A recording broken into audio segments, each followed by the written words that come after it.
بسم اللہ الرحمن الرحیم۔ آج کی نشست میں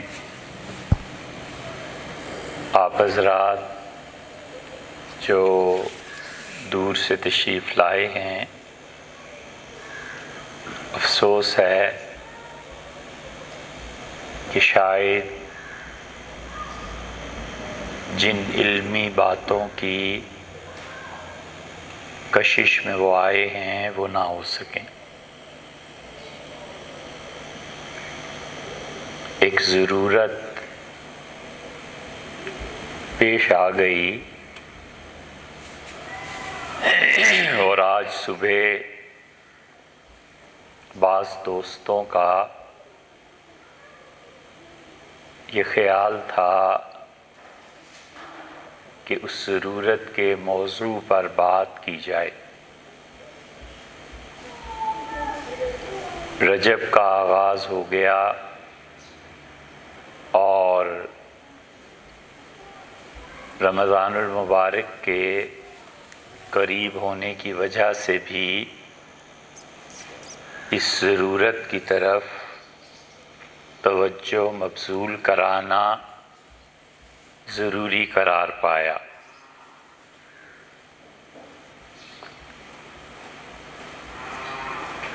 مختلف اسباب اور وجوہ کی بنا پہ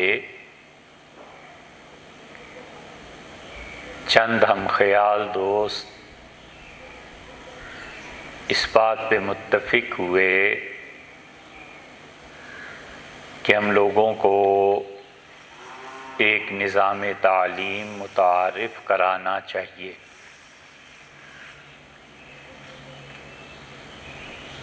اور موجودہ تعلیم کا نظام وہ ہماری ضروریات کو پورا نہیں کرتا۔ مدارس میں تعلیمی نظام کا انحطاط ہے اور کوئی شخص ایسا نہیں ہے جسے علم اور تعلیم سے دلچسپی ہو اور اس کا انکار کر سکے۔ دینی مدارس کی تمام تر مساعی کی قدر کرنے کے باوجود ہمارے ہاں کوئی 35 برس ہوتے ہیں کہ ہندوستان سے آیا ہوا سرمایہ یکے بعد دیگرے اس دنیا سے اٹھتا چلا گیا۔ وہ اہل علم جو دیوبند میں پڑھے تھے، وہ علماء جو مولانا احمد رضا خان صاحب کے حلقہ تدریس سے تعلق رکھتے تھے، وہ جو اہل تشیع کے بڑے افراد جن کا تعلق لکھنؤ سے تھا اور مختلف مدارس بھوپال، حیدرآباد اور بہت سے بعض چھوٹے چھوٹے قصبات، علی گڑھ، خورجہ، جے پور اور کلکتہ تک کے جو لوگ ہمارے ہاں منتقل ہوئے، وہ اگر تقسیم کے وقت 30 برس کے تھے تو 80-85 تک وہ لوگ دنیا سے اٹھ گئے۔ پھر بڑے اختصار کے ساتھ ہمارے مدارس میں لوگوں کی توجہ ہمسایہ ملک افغانستان کی طرف مبذول ہوئی۔ وہ اس وقت کی ضرورت تھی، نہیں تھی، صحیح ہوا، غلط ہوا، ایک لفظ اس پہ کہے بغیر امر واقعہ یہ ہے کہ پوری کی پوری ایک نسل یا دو بھی کہیں تو کچھ مبالغہ نہیں ہے، وہ سب کے سب تقریباً اس میدان میں کھپ گئے۔ تعلیم، علم کی طرف نہایت بے توجہی رہی۔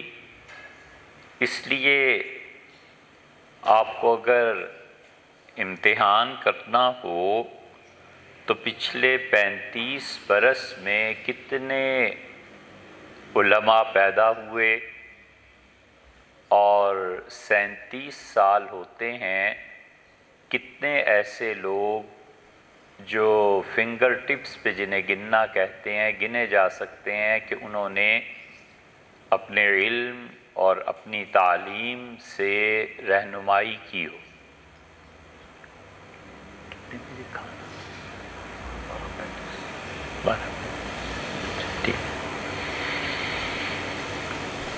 تو ایسی بات ہے نہیں،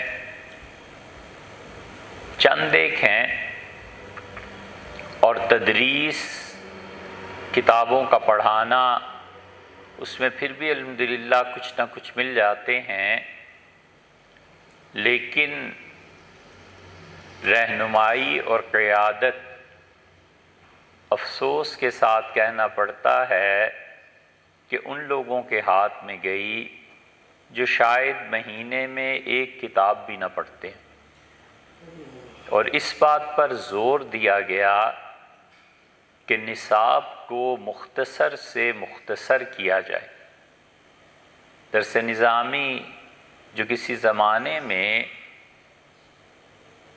مختلف اساتذہ پڑھاتے تھے، اور درس نظامی تو در حقیقت کہنے کے لیے ایک لفظ، دو لفظ ہیں،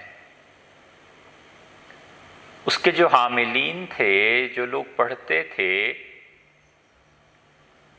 وہ بیک وقت فارسی، عربی، اردو ادب کے بہت منجھے ہوئے لوگ تھے۔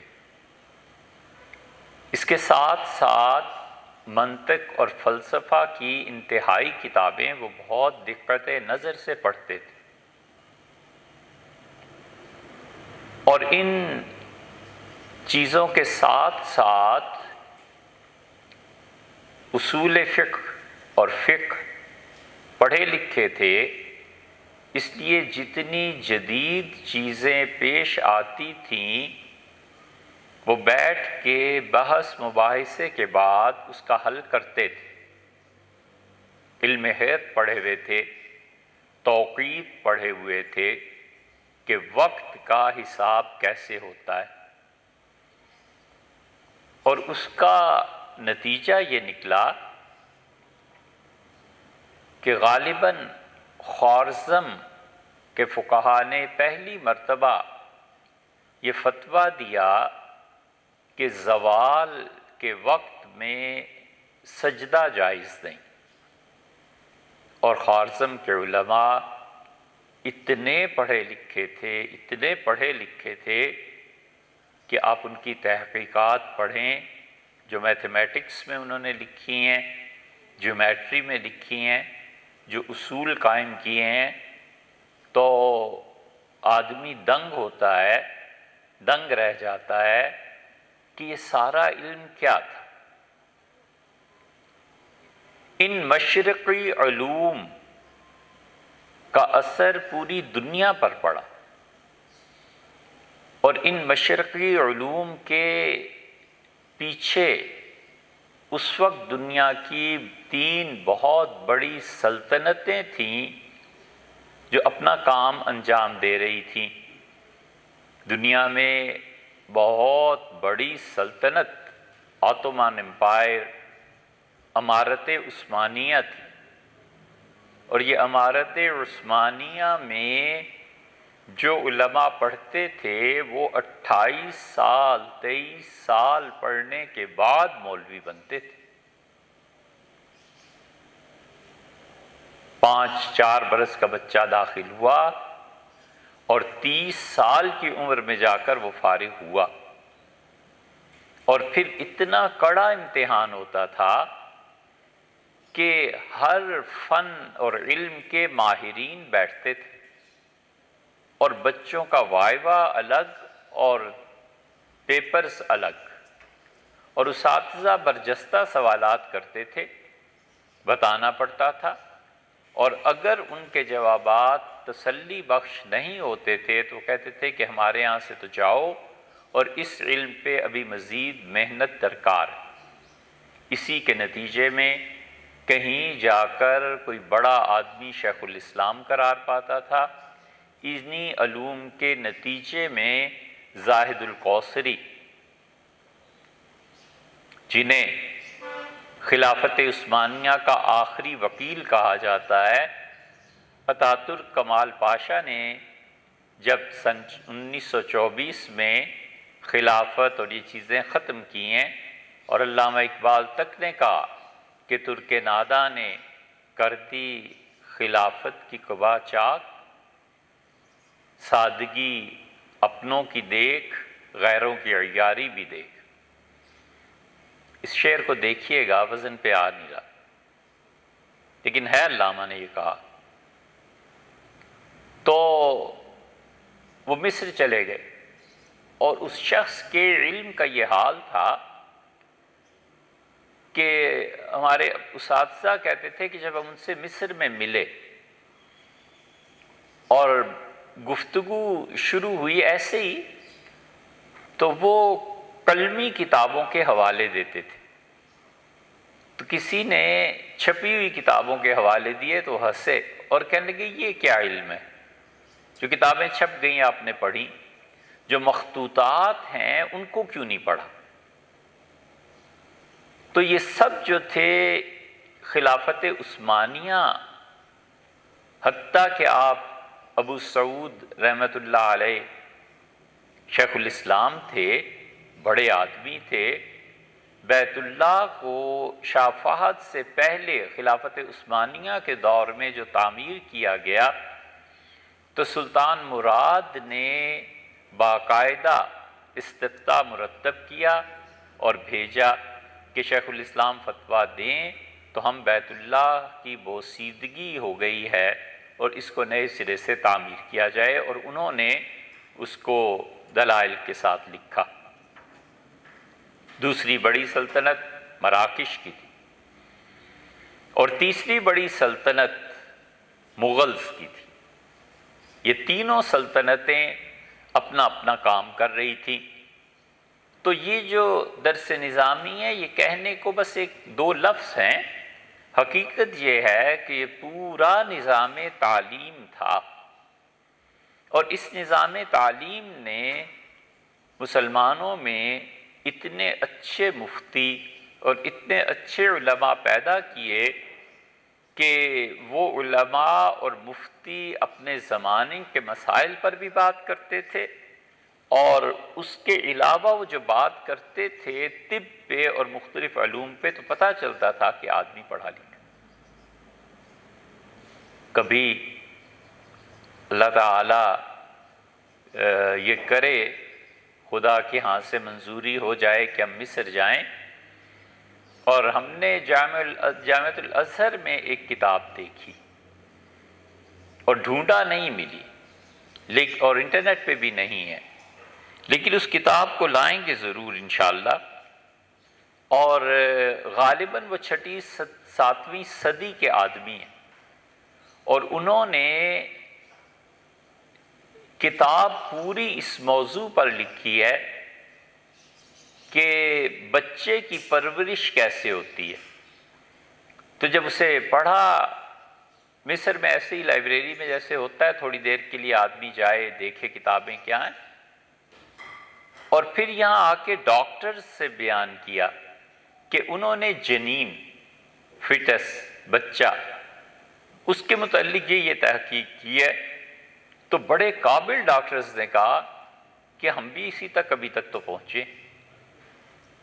6 اور 7ویں صدی ہجری میں، آج سے 800 سال پہلے اس نے تحقیق کی اور کتاب لکھی اس موضوع پہ۔ اور کتابیں بھی ہیں، لیکن ظاہر ہے کہ ہمارے ڈاکٹرز عربی نہیں پڑھے، وگرنہ وہ جانتے کہ مسلمانوں نے طب میں کتنا کام کیا۔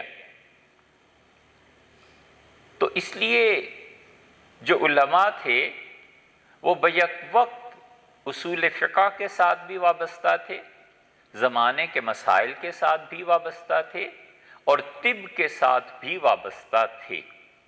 اس لیے وہ ان سارے علوم پر عبور رکھتے تھے، اور آہستہ آہستہ اس تعلیم کے میدان میں نصاب میں کمی واقع ہوئی، اور ایک طرح سے کلہاڑا چلایا گیا کہ فلسفہ اور منطق کو نکالو۔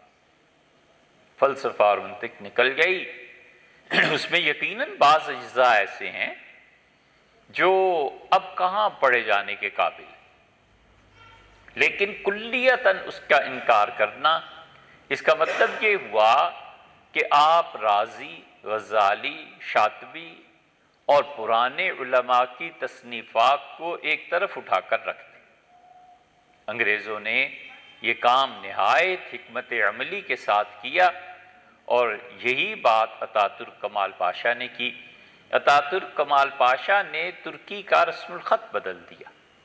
رسم الخط کے بدلے جانے سے فرق یہ پڑا کہ جو نیکسٹ جنریشن آئی وہ ترکی زبان جو ہمیشہ عربی، فارسی، اردو کی طرح لکھی جاتی تھی وہ پڑھ ہی نہیں سکے۔ زبان کا رسم الخط ہی تبدیل کر دیا۔ یہ جو اب آ رہا ہے، یہ پورے ہمارے ملک میں وہ رومن اردو میں میسیجز دے رہے ہیں۔ اب یہ مثلا لکھنا ہے آپ تو APP لکھ رہے ہیں، تو یہ جو زبان ہمارے ہاں آہستہ آہستہ رائج ہو رہی ہے، اگر اس زبان میں کوئی آدمی کل کو اردو کی کتاب لکھے گا تو اسے آپ کون پڑھے گا اور APP سے کون بنائے گا؟ رسم الخط تبدیل ہوتے ہیں اور پوری قوم تبدیل ہو جاتی ہے، نصاب تعلیم تبدیل ہو جاتا ہے، تو شہرک کٹ جاتی ہے۔ جس نظام کو آپ نافذ کرنا چاہتے ہیں، جس علم کے ذریعے، وہ ذریعہ بدل گیا، اور نتیجہ اس کا وہ پھر صاف سامنے ظاہر ہو جاتا ہے۔ ٹھیک یہ چیز انگریزوں نے بھی کی، انہیں اپنی حکومت چلانی تھی، قائم رکھنی تھی، اور انہوں نے سلطنت مسلمانوں سے لی تھی، اس لیے انہوں نے صاف صاف عربی اور فارسی سے انقطاع کر دیا اور انگلش کو رائج کیا۔ بالکل ٹھیک ہے، انہیں اپنے لیے افراد کار وہی چاہیے تھے جو ان کی زبان سمجھ لکھ سکتے ہوں، پڑھ سکتے ہوں، اور یہی وہ چیز تھی کہ ہمارے ہاں اسمبلی میں یہ طے کیا گیا تھا کہ پاکستان کی قومی زبان اردو ہوگی، اور آج تقریباً نصف صدی گزرنے کے بعد بھی خود اس آئین کی شک پر عمل نہیں ہوا۔ جتنی سرکاری خط و کتابت ہے سب کی سب آپ دیکھیں گے تو انگلش میں ہوتی ہے، اور ہندوستان کا حال تو اس سے بھی بدتر ہے کہ وہاں پہ اردو بالکل جیسے ختم ہوتی چلی جا رہی ہے۔ ہر مرتبہ جب جاتے ہیں تو اس میں اضافہ ہی نظر آتا ہے۔ دینی مدارس ہیں وہاں بھی جہاں اردو بولی جاتی ہے، لکھی جاتی ہے، اور عام پبلک میں اردو کی کتاب پڑھنا نسبتاً دشوار تر ہوتا چلا جا رہا ہے۔ اس لیے جو مشرقی علوم ہیں جن کی اصل بنیاد فارسی، عربی، ترکی، اردو کچھ عرصے سے، یہ سب کے سب آہستہ آہستہ ختم ہوتے جا رہے ہیں، اور اس سے بھی بدتر صورتحال یہ ہے کہ اب ہمارے بچے صرف ڈگری چاہتے ہیں، کاغذ کا وہ پرزہ جسے دکھا کر وہ نوکری حاصل کر سکیں، اور کاغذ کا وہ پرزہ جو شہادت دے کہ اس نے اس چیز کو پڑھا ہے، اور وہ بھی اس سے بھی بدترین سمجھیں کہ پیسے دے کے بھی لیا جا سکتا ہے وہ ٹکڑا اور پرزہ۔ وہ کون سی ایسی بات ہے؟ حتیٰ کہ ثابت ہو جائے کہ اس پرزے کے ذریعے وہ قومی اسمبلی میں پہنچ گیا ہے، تو عوام کہتے ہیں کیا ہوا جو جعلی پرزہ تھا، جعلی وہ ایک ڈگری تھی، ہم دوبارہ اس کو لے آئیں گے۔ یہ ہمارے انحطاط کی بدترین مثالیں ہیں جنہیں آئندہ زمانوں میں لوگ پڑھیں گے اور ہنسیں گے۔ اس لیے ہماری ساری قیادت علم سے محروم ہے، ہماری ساری قیادت جاہل ہے، وہ کوئی بھی قیادت کسی بھی میدان کی لے لیں، انہیں تعلیم کی ہوا تک نہیں لگی۔ ان کے منسٹرز بھی جاہل ہیں، ان کے سینٹ کے ممبرز بھی جاہل ہیں، اور ان کی اسمبلی کے ممبر بھی جاہل ہیں۔ صدر مملکت پاکستان کے ممنون صاحب پڑھ رہے ہیں کرو بیاں۔ ہم تو حیران رہ گئے سن کے کہ یا اللہ، صدر مملکت کو نہیں پتا کہ کروبیاں لفظ ہے، کرو بیاں کوئی لفظ نہیں ہے۔ اور پھر کتنی اردو کی غلطیاں ہیں، یہ سب کے سب فارغ اس اعتبار سے ہیں کہ نہ یہ پڑھتے ہیں نہ لکھتے ہیں، نہیں سمجھ میں آتی کہ ان کی عقل کی رہنمائی علم کے علاوہ کیا چیز کرتی۔ یہ ساری صورتحال ہے، اور اس صورتحال میں ہمارے ہاں جو درس نظامی اور مدارس کی صورتحال یہ ہے، ہمارے ہاں نصاب کم سے کم تر ہوتا چلا جا رہا ہے۔ نتیجہ اس کے نکلا کہ پہلا کلہاڑا چلا اور ان کا منطق اور فلسفے کو خارج کرو۔ اچھا صاحب، وہ ہو گیا۔ آپ نے اپنی نسلوں کو عقلی علوم سے کاٹ دیا، فلسفے کو نکال کر جو علوم بربنائے عقل تھے ان کو کاٹا۔ پھر اس کے بعد میتھمیٹکس اور جیومیٹری نکلی، یہ دوسری مرتبہ کاٹ دیا۔ چنانچہ ہمارے ہاں مجستی ایک کتاب پڑھائی جاتی تھی، حالی نے مسدس میں اس کا حوالہ دیا ہے، اور وہ مجستی کتاب اب تک ملی ہی نہیں، یعنی ملک میں تلاش کر، علی گڑھ جا کے تلاش کر لی، وہ کتاب نہیں ملی میتھمیٹکس کی اور جیومیٹری کی کہ پڑھاتے کیا تھے، ذرا پتہ تو چلے نا۔ تو حالی نے اس کا حوالہ دیا ہے، اور کئی ایک اپنے اساتذہ سے پوچھا، ان کہاں یہ کتاب ہوتی تھی، پڑھاتے تھے۔ ہم نے کہا حضرت نسخہ کہاں ہے کہ ہم بھی اس کی زیارت سے مشرف ہوں؟ تو انہوں نے کہا کہ مشرف کے نظام کی نظر ہو گیا ہے، وہ نسخہ رہا ہی نہیں، اب پتہ نہیں کہاں ہوگا کہاں نہیں ہوگا۔ یہ صورتحال دوسری ہوئی۔ تیسری صورتحال جس نے اور زیادہ تباہی پھیری وہ یہ ہے کہ اب ہمارے یہاں تبلیغی جماعت کے جو مراکز ہیں ان کو چھوڑ کے کہیں بھی فارسی نہیں پڑھائی جاتی، کہ بچے کتنا پڑھیں، کہ بھئی اتنا ہی پڑھ لیں جتنا یورپ والے پڑھے لکھے ہیں، فارسی کوئی نہیں پڑھاتا۔ نتیجہ اس کا کیا کہ پچھلے 800-900 سال کے علوم سے ہم مستثنا ہو۔ فارسی سے ہمارا واسطہ تو اسی زمانے پڑ گیا تھا جب حضرت رسالت مآب صلی اللہ علیہ وسلم حیات تھی۔ حضرت رسالت پناہ صلی اللہ علیہ وسلم کی خبر ایران والوں تک پہنچ چکی تھی، اور صرف خبر ہی نہیں، بہت سی چیزیں وہاں سے آنا۔ حضرت سلمان فارسی رضی اللہ عنہ کی بہت واضح مثال ہیں۔ آپ کے ملک کے ایک بہت بڑے صاحب تھے، اور مقتدرہ قومی زبان ہے ہمارے ہاں، یہ سب سینے کے داغ ہیں جنہیں بتانے کو جی نہ بھی چاہے تو بھی بتانا پڑتا ہے۔ اتنے بڑے عہدے کے آدمی، اور وہ کسی وجہ سے یاد فرمایا ہمیں ہمارے محترم، ہمارے بڑے بزرگ اور دوست اور بہت ہی قابل احترام افتخار عارف صاحب نے، تو ازرقہ کی کتاب ہے تاریخ مکہ پہ، اس کا ایک حوالہ ہم نے دیا تھا کبھی، تو وہ انہوں نے فرمایا کہ اس کی فوٹو کاپی تو پیش کی، تو وہاں وہ آئے ہوئے تھے، اور انہوں نے ایران کا تذکرہ کیا اور کہا کہ اب ایران کی سرزمین حضرت سلمان فارسی رضی اللہ عنہ جیسے شخص سے بڑا آدمی کہاں سے پیدا کرے۔ اور حضرت سلیمان فارسی رضی اللہ عنہ جو تھے، جنات پہ بھی ان کی حکومت تھی، انسانوں پہ بھی ان کی حکومت تھی، قرآن بھی ان کا ذکر کرتا ہے۔ داؤد علیہ السلام کے بیٹے وہ اس سند سے بولے جا رہے تھے کہ وہ حضرت سلیمان علیہ السلام میں اور سلمان فارسی رضی اللہ عنہ میں فرق نہیں کر سکے، اور وہ تو جناب افتخار عارف اللہ تعالیٰ سلامت رکھے انہیں، وہ ان کے احترام میں چپ رہے، اور ہم سوچتے رہے کہ یہ حال ہے ان پڑھے لکھے لوگوں کا، اور یہ تعلیم ہے کہ وہ اپنے طور پہ فخر سے بیان فرما رہے ہیں، اور یہ نہیں جانتے کہ سلیمان پیغمبر اور سلمان صحابی علیہ الصلاۃ والتسلیم دونوں میں بڑا فرق ہے۔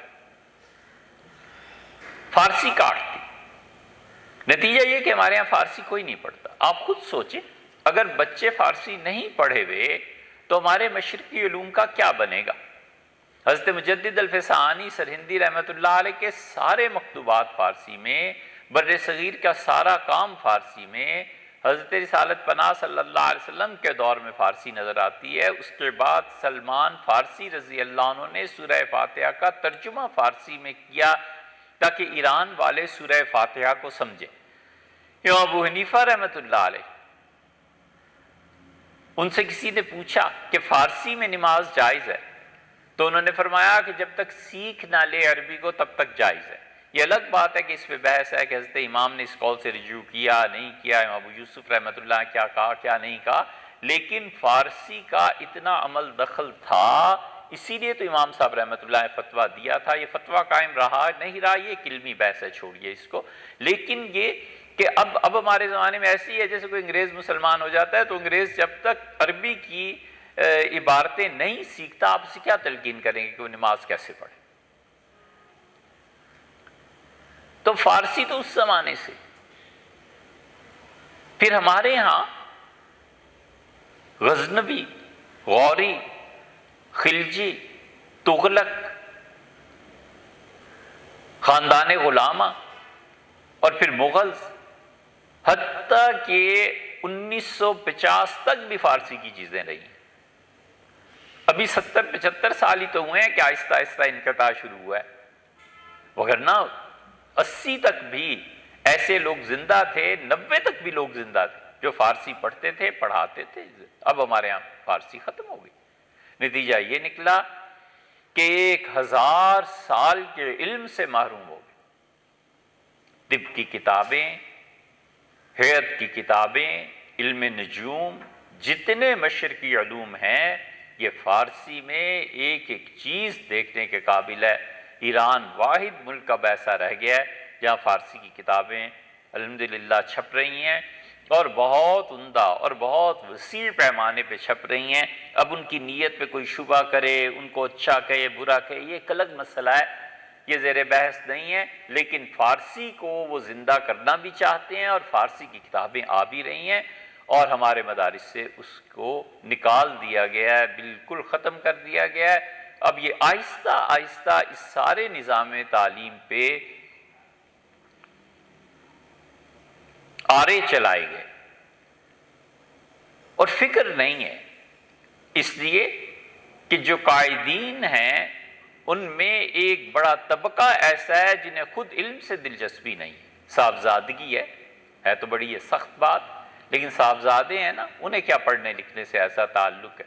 اگر یہ جھوٹ ہے تو بتائیں کتنا پڑھے لکھے ہیں، کتنا مطالعہ انہوں نے کیا ہے، کیا چیز انہوں نے پڑھی ہے، کتنی کتابوں کے نام سے وہ واقف ہیں۔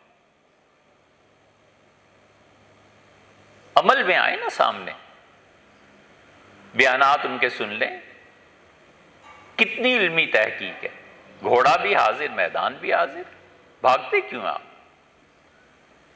مثنوی معروم رحمت اللہ علیہ کتنے لوگوں نے پڑھی؟ سنائی اور فرید الدین عطار کو کون جانتا ہے؟ کچھ پتہ نہیں ہے۔ اس لیے یہ ضروری ہے کہ تعلیم کا ایک ایسا مرکز قائم کیا جائے جہاں پر ہم اپنے مشرقی علوم کو زندہ کریں، زندہ رکھیں، مستقل ایک شعبہ فارسی، اردو، عربی، اسی طرح کسی بھی مغربی زبان کا ہونا چاہیے اور ایسے لوگ پیدا ہونے چاہیے۔ ہمارے ہاں جو ترکی زبان بھی جانتے ہوں، ترکی میں شاندار تحقیقات ہیں، لیکن افسوس کہ ہم اسے پڑھ نہیں سکے۔ دیکھتے ہیں کئی مرتبہ ان کتابوں کو حسرت ہوتی ہے، لیکن کیا کریں۔ اور مغربی زبانوں میں اس وقت تک جتنا فرانسیسی میں کام ہوا ہے، اب مسلمان علماء رہے نہیں جو فرینچ جانتے ہوں، فرانسیسی کو پڑھے ہوئے ہوں۔ وجہ اس کی انگریزی سے زیادہ کام ہمارا خیال تو یہ ہے کہ فرانسیسی میں ہوا ہے۔ وجہ اس کی یہ ہے کہ فرانس کا تسلط عربوں پہ رہا، مصر ان کے زیر حکمران رہا، زیر نگرانی رہا، اسی طرح لبنان، شام وغیرہ وغیرہ، ان سب علاقوں پہ فرانسیسیوں کا قبضہ تھا۔ اور اس وقت کے علماء جو فرانسیسی زبان پڑھے ہوئے تھے انہوں نے انہی چیزوں کو لکھا۔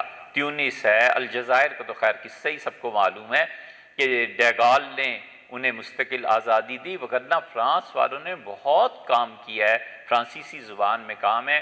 اور اس وقت امت میں کتنے علماء ہیں جن کا علم مستند، پختہ، ٹھوس اور مطالعے میں گہرائی ہے اور وہ فرانسیسی زبان جانتے ہیں۔ اس لیے یہ ضروری ہے کہ ہم اپنے علوم کو بچانے کے لیے ایک ایسے ادارے کا قیام وجود میں لائیں جہاں پر مغربی زبانوں میں سے کوئی زبان پڑھائی جائے، عربی، فارسی، اردو، ان ساری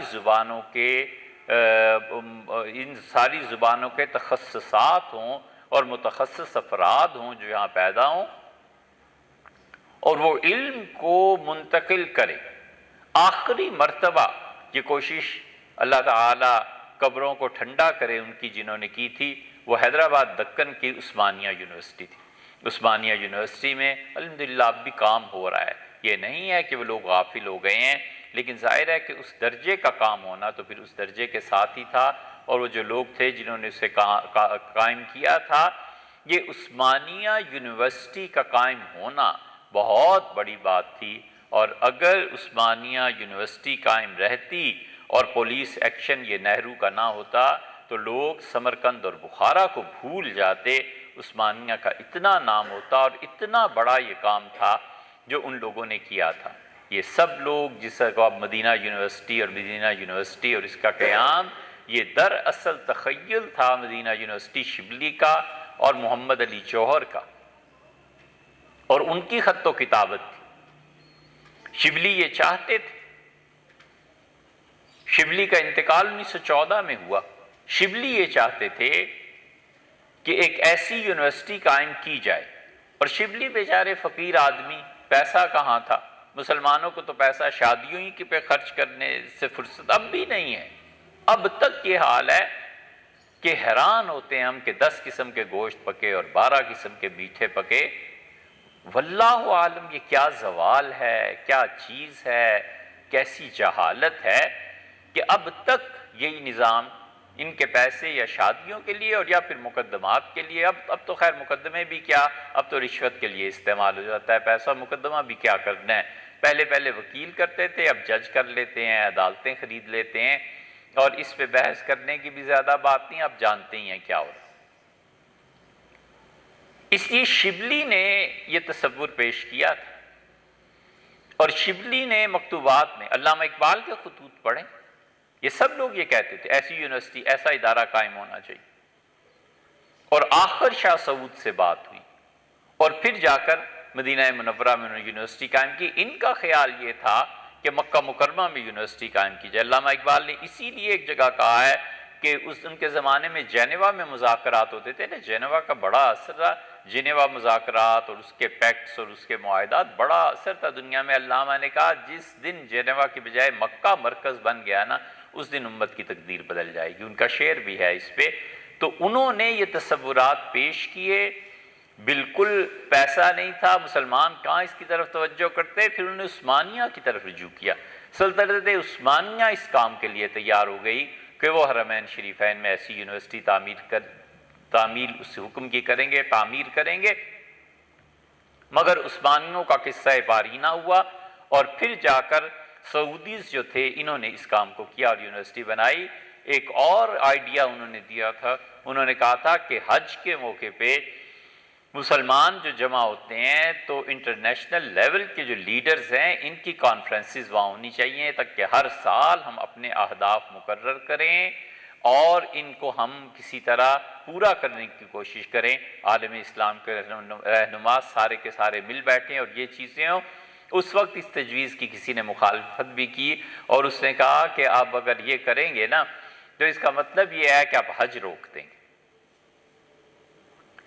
وہ بھی بڑے آدمی تھے، آپ پڑھیں گے تو آپ کو ان کا نام پتہ چل جائے گا۔ انہوں نے کہا تم ابھی تک تمہارے پاؤں میں اتنی سکت نہیں ہے، ٹانگوں میں اتنی جان نہیں ہے کہ تم سارے مل بیٹھو اور مغربی افراد کی سازشوں سے محفوظ رہ سکو۔ اگر انہیں پتہ چلا، اور جو پتہ چلے گئی کہ تم سب مل کے اب بیٹھنے لگے ہو، یہ کرنے لگے ہو، تو ایسی خفیہ حرکتیں کریں گے کہ حج مفقود ہو جائے اور حج پہ جانا ہی لیڈرز کا ختم ہو جائے، ایسے حالات پیدا کر دیے جائیں کہ لوگ سفر ہی نہ کر سکیں، تو نہ مل بیٹھو اور نہ ہو۔ اور یہ بات اس وقت تک خاص طور پہ یاد آتی رہی جب عراق پہ حملہ ہوا اور پورے مسلمان وزرائے خارجہ اور یہ اور وہ سب جمع ہوئے، اور صبح اجلاس شروع ہوا اور ظہر تک سب لڑ بھیڑ کے اٹھ کے چلے گئے، ایک اجلاس نہیں کر سکے ان لوگوں کے متعلق جن پہ یہ صبح شام لانتیں بھیجتے ہیں، اور اپنا کردار ان کا یہ رہا۔ اس لیے یہ ادارہ ایسا جس میں زبانوں پر توجہ دی جائے، ان زبانوں پر جو مشرقی علوم ہیں یہ ختم ہو جائیں گے، یہ مٹ جائیں گے، کوئی پڑھنے والا نہیں رہے گا۔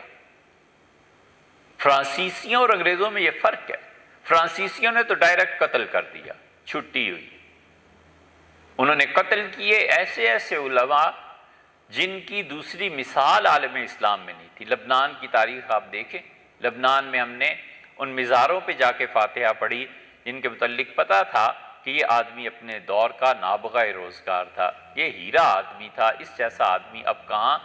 اور شام میں جہاں جہاں فرانسیسیوں نے قتل کر دیا، گوروں نے یہ نہیں کیا، گوروں نے یہ کیا کہ زبان بدل دی، وہ قتل نہیں کرتے تھے جب تک کہ ان کے سیاسی نظام میں کوئی دخل نہ دے، انہوں نے کسی کو نہیں چھیڑا، ان کا بس کرتے رہو اپنا کام جو کرنا ہے، لیکن نظام تعلیم کو ہی انہوں نے بدل دیا۔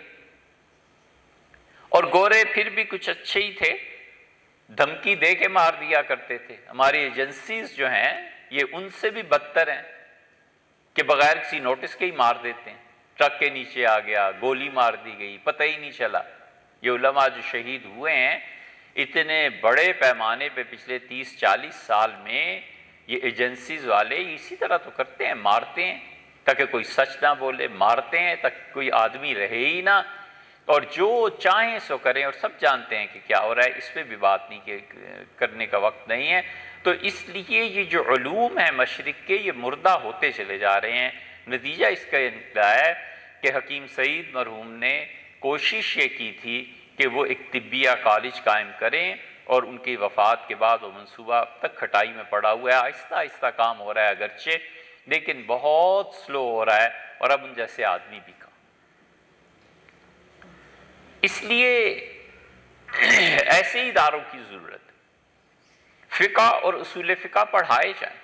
فقہا نے کن بنیادوں پر استنباط کیا تھا، فقہا نے کن بنیادوں پر شریعت کی تعبیر کی تھی، اور سچ تو یہ ہے کہ عقیدے سے ہٹ کے پوری فقہ ہماری قابل تدوین ہے، پوری فقہ قابل تدوین ہے۔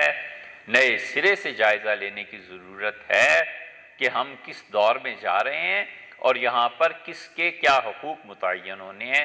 محنت بدل گئی، اجرت کی ویلیوز بدل گئیں، عورت کا کردار بدل گیا، معاشرے میں پردہ اور یہ چیزیں ان کی اقدار بدل گئیں، اور طلاق اور نکاح کے مسائل یہ سب چیزیں بدل گئیں۔ یہ 3 طلاق کا مسئلہ اتنا بڑا مسئلہ ہے، اتنا بڑا مسئلہ پیش آ گیا ہے کہ اب اس کا کیا حل کریں اور کس کے قول پہ فتویٰ دیں۔ ہر روز کوئی نہ کوئی 3 طلاق کا پوچھتا ہے، اور ہم دوسروں کے حوالے کرتے ہیں کہ بھائی اس کو حل کرو، ہم نہیں کرتے۔ حتیٰ کہ کراچی سے بعض مفتی حضرات نے کہا کہ اس کا کیا کریں، کس طرح کہاں پہ لے جائیں اس بات کو، اور بچوں کی زندگیاں برباد ہو رہی ہیں۔ یہ پوری اور شہادت، اسلام نے شہادت کا کیا تصور پیش کیا ہے؟ ہمارے زمانے میں شہادت کیسے آئے گی؟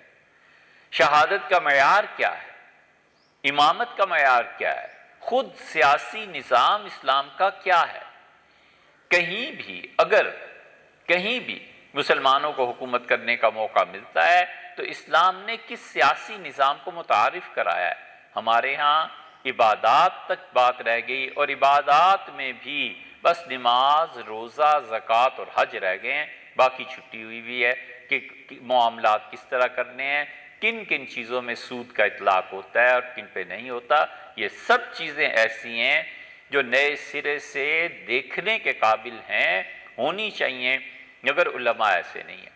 آپ اس کی ایک مثال اگر دیکھنا چاہیں کہ متعدد، مثلاً ایک کہ حنفی فقہا اس بات کے قائل ہی نہیں ہے کہ کوئی آدمی مکہ مکرمہ میں بغیر احرام کے داخل ہو سکے۔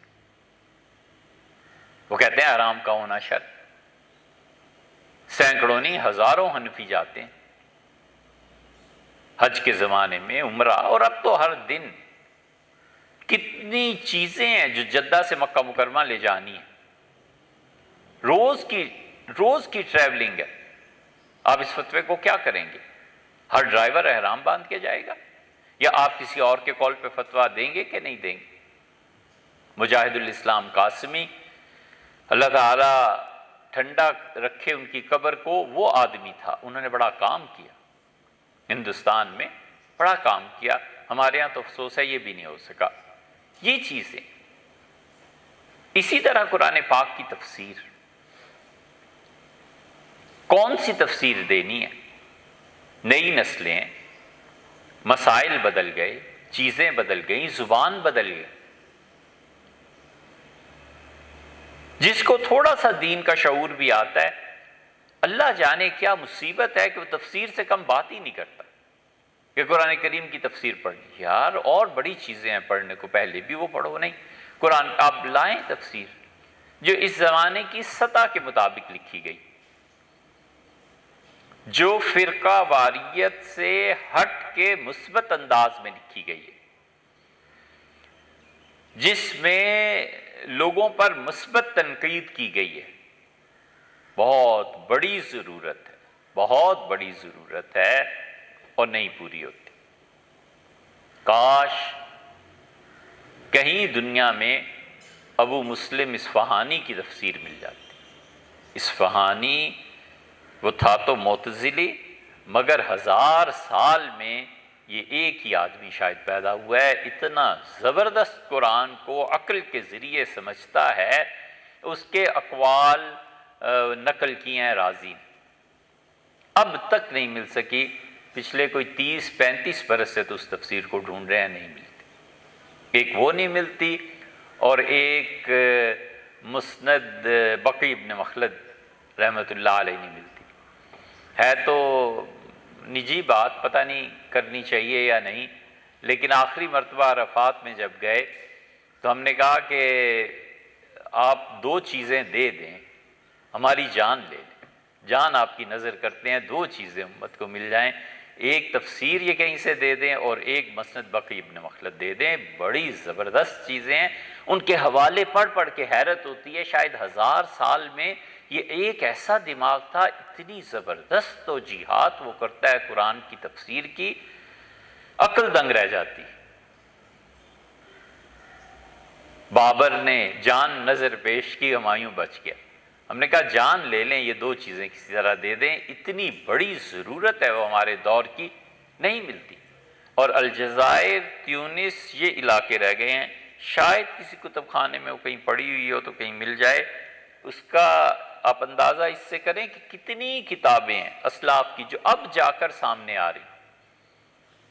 حمام رحمۃ اللہ علیہ نے ابو ہریرہ رضی اللہ عنہ کے شاگرد تھے، ان کی ایک حدیث کی کتاب مرتب کر دی تھی.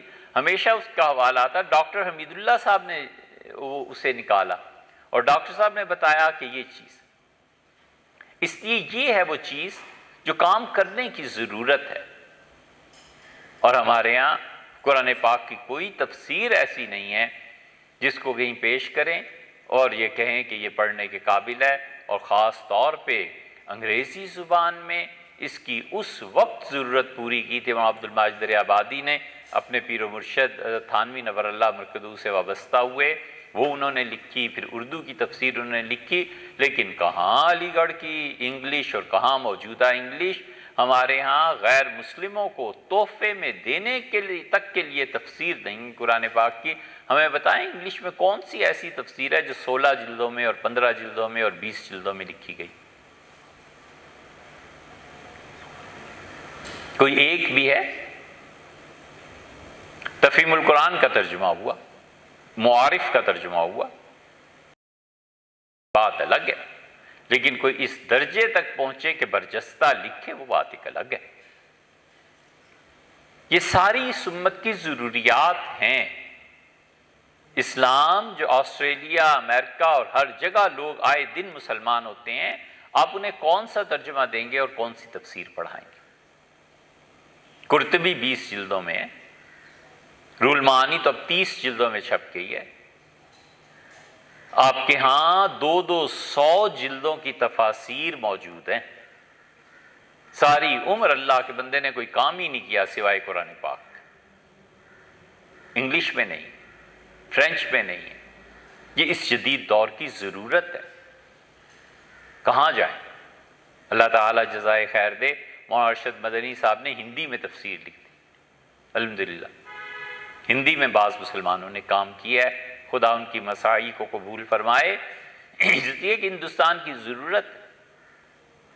جس مشکل کی طرف کئی مہینے سے ہم چیخ رہے ہیں اور توجہ دلا رہے ہیں، آج خبر پڑھ لیے سنکیانگ میں چائنا کی حکومت نے پابندی لگا دی کہ کوئی پردہ نہیں کر سکے گا، کوئی پردہ نہیں ہے اور کوئی لمبی داڑھی نہیں. یہ سب کیا چیزیں ہیں؟ سادگی مسلم کی دیکھ، اوروں کی عیاری بھی دیکھ. یہ سب چیزیں جو ہیں آہستہ آہستہ آہستہ آہستہ اپنا وجود پکڑ رہی ہیں. انہیں تو بھئی متحرک ہونا ہی ہے. آپ کو کیا اعتراض ہے؟ ایک آدمی ایک نظریہ چاہتا ہے دنیا میں، پہلے وہ اپنا کام کر رہے ہیں. آپ اپنے آپ کو دیکھیے آپ کیا کر رہے ہیں. اپنے کو دیکھنا نہیں اور دوسروں کے کام پہ کڑنا تنقید وہ ایک الگ مسئلہ ہے. بھئی انہوں نے اپنے نظریے کو زندہ رکھنا ہے. اللہ نے اسی لیے فرمایا ہے کہ اگر ہم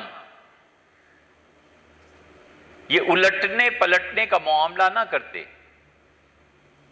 اور اگر ہم ایک قوم کو دوسری اور دوسری کو پہلی پہ غالب نہ کرتے، مراد اور مفہوم یہی ہے وہاں لَهُدِّمَتْ بِیَعَ، تو یہودیوں کی عبادت گاہیں مٹ جاتی، عیسائیوں کے گرجے مٹ جاتے، ومساجد اور مسلمانوں کی مسجدیں مٹ جاتی. اللہ کا اپنا ایک نظام ہے، ہمیں تو اس کے مطابق کام کرنا ہے. اس لیے کوئی تعلیمی ادارہ ایسا نہیں ہے جہاں پہ تفسیر کا کوئی شعبہ ہو اور کوئی رہنمائی کرے کہ اس زمانے کے مسائل کو حل کرو. ادب، فقہ اور اصول فقہ اور تفسیر اور اس کے بعد حدیث کا نمبر آ جاتا ہے. لوگ براہ راست احادیث پڑھتے ہیں، صحیح بخاری پڑھ رہے ہیں، مسلم پڑھ رہے ہیں. اب اس میں ایسی احادیث ہیں جو ہر آدمی کی سمجھ میں نہیں آتی. یہ بالکل ایک چھوٹی سی مثال ایسے سمجھ لیں جیسے کسی کی انگلش فرض کیجئے اچھی ہو جائے اور وہ کہے کہ میڈیسن کی میں کتاب پڑھوں اور اس سے میں دوائیاں تجویز کرتا رہوں، تو اسے کوئی عقل مند سمجھائے گا کہ بیٹے آپ ان کتابوں کو پڑھیں، کوئی پابندی نہیں ہے آپ پہ، لیکن ایک سسٹم متعین ہے، اس کے پہلی کتابیں پڑھ کے آپ یہاں تک پہنچیں گے، پھر پڑھیے. آپ غور کیجئے گا کبھی اجتہاد اجتہاد اجتہاد اتنے یہ نعرے لگاتے ہیں، اور سب سے زیادہ وہ لگاتے ہیں جو بنیادی طور پہ اس زبان سے بھی واقف نہیں ہے جس کو پڑھ کے اجتہاد کرنا ہے. انگلش ہی نہیں سرے سے آتی ہے اور کہتا ہے کہ میں کلینک کھولوں گا، ڈاکٹر ہوں میں. تمہیں وہ زبان ہی نہیں پتا جس زبان میں ڈاکٹرز پڑھتے ہیں، اور پھر ٹرمینالوجی اس کی ایک الگ چیز ہے. علم کا پڑھنا اور ہے، زبان کا پڑھنا اور ہے. وہ زبان ایک ذریعہ بنتی ہے کسی علم تک پہنچنے کا، اور پھر اس علم میں گہرائی وہ ایک الگ مسئلہ ہے.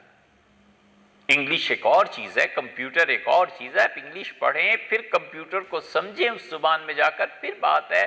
جو سرے سے پہلی سیڑھی پہ بھی قدم نہیں رکھ سکتے وہ بھی کہتے ہیں اجتہاد ہونا چاہیے. ہم کب کہتے ہیں اجتہاد نہیں ہونا چاہیے؟ اجتہاد ہر دور میں رہا ہے اور قیامت تک اسے کوئی ختم نہیں کر سکتا، لیکن کرے وہ جو اس کا اہل ہے. اتنی سی بات ہے بس، وہ کرے جس کا اہل ہے.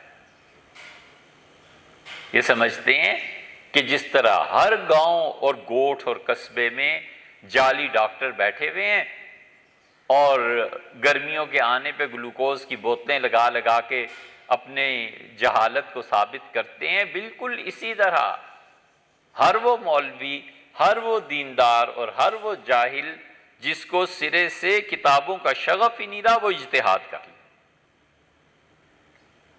اور اس کی خاموشی سے دیکھنا، اس کی گراوٹ کی سطح دیکھو.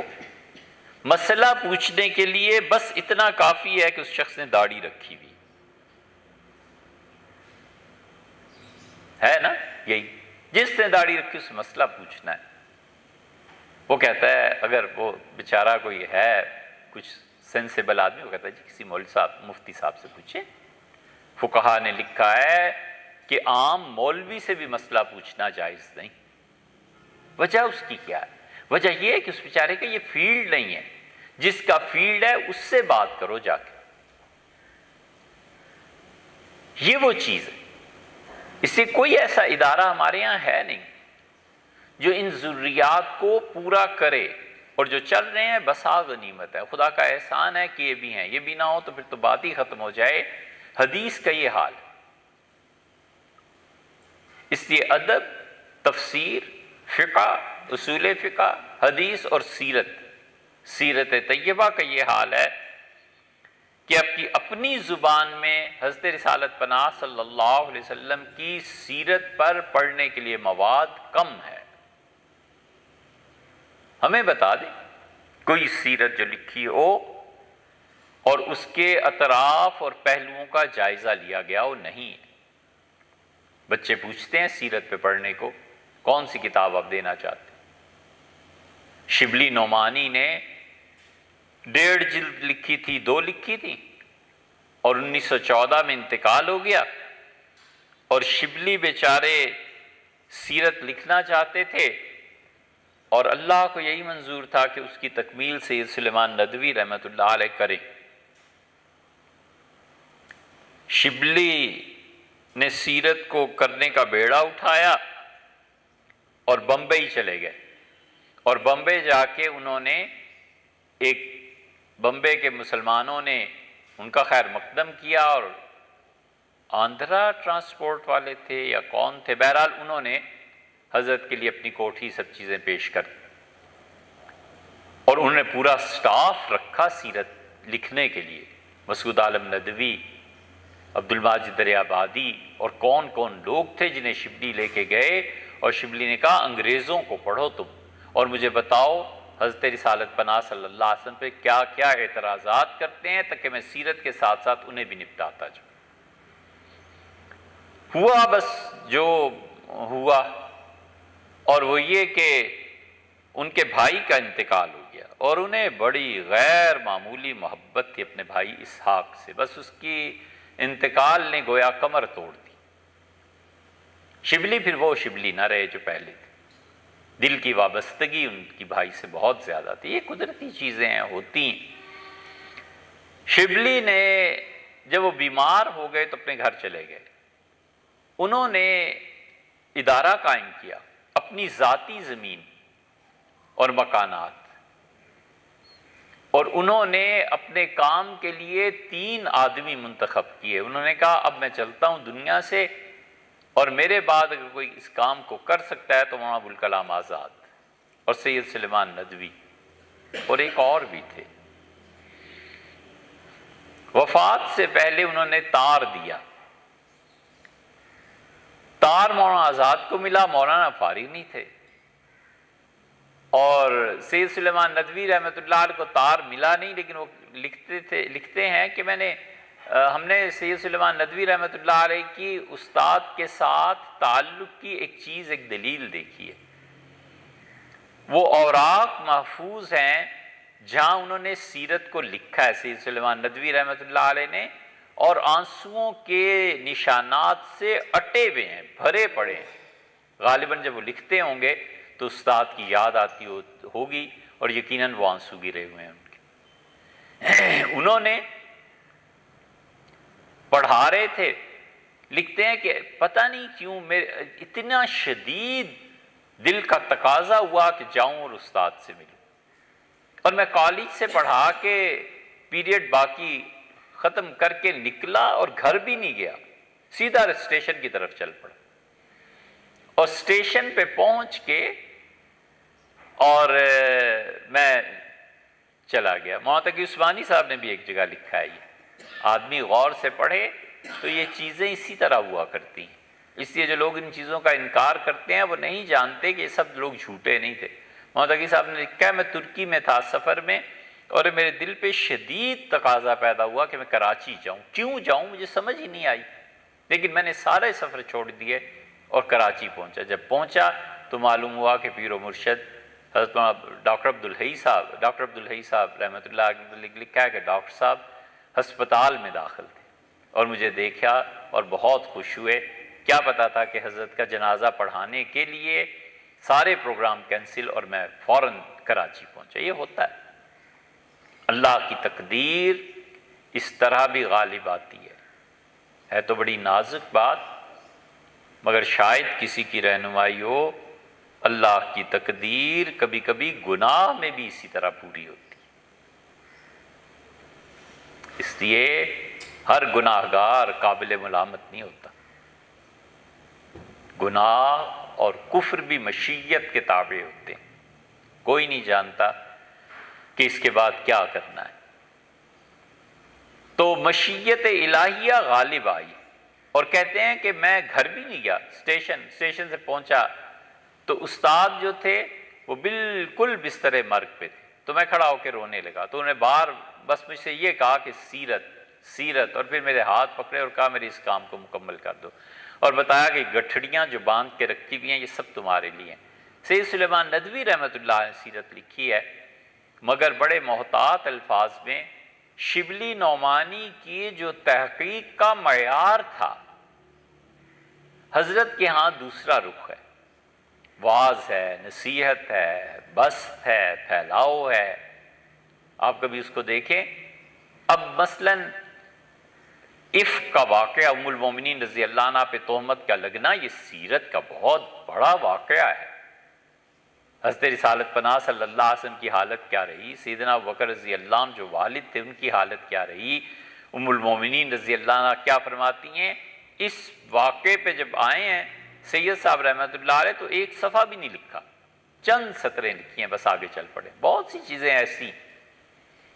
شبلی کے ساتھ مسئلہ یہ بھی تھا کہ کتابیں نہیں تھیں. پھر وہی آئے حیدرآباد والے، انہوں نے کتابوں کے لیے پیسے دیے. پھر بھوپال والے آئے، بھوپال والوں نے زیادہ اس میں مدد کی. بھوپال کا بہت بڑا احسان ہے، اور بھوپال والوں کا حضرت رسالت پناہ صلی اللہ علیہ وسلم سے جو تعلق تھا نا، یہ اس کی دلیل ہے کہ انہوں نے شبلی کو ان کا کتابیں خریدیں اور سیرت لکھے. شبلی نے پھر سیرت لکھی ہے. جتنی بھی اب موجودہ دور میں یہ جتنے مغرب کے اعتراضات ہیں وہ اس بات کا تقاضا کرتے ہیں کہ حضرت رسالت پناہ صلی اللہ علیہ وسلم کی سیرت مرتب کی جائے، لکھی جائے. اور علماء مدینہ نے مثلاً نظرۃ النعیم کے نام سے کام کیا ہے. بڑا اچھا کام ہے، لیکن ہماری نسلیں عربی نہیں جانتی. اس کو کیسے منتقل کیا جائے، محتاط قلم کیسے اس کو لکھے.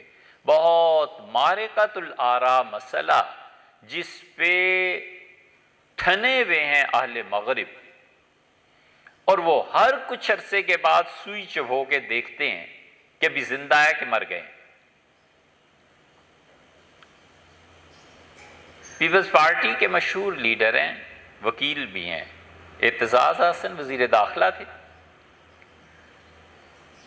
حضور اقدس صلی اللہ علیہ وسلم کی توہین میں معاذ اللہ استغفر اللہ ایک چیز آئی تھی اور ملک میں ہنگامہ ہوا، 11-12 آدمی شہید ہو گئے، اسلام آباد میں خون گولی سب چیزیں ہوئی.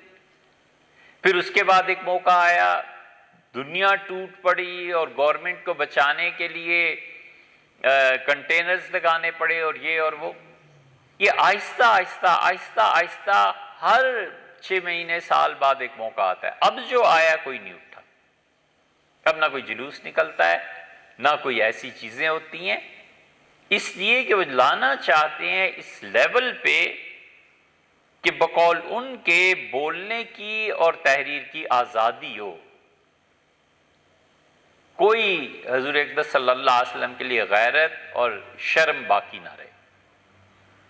اور سب سے زیادہ ہدف وہ جس چیز کو بناتے ہیں وہ حضرت رسالت پناہ صلی اللہ علیہ وسلم کی زندگی اور ازدواجی زندگی ہے.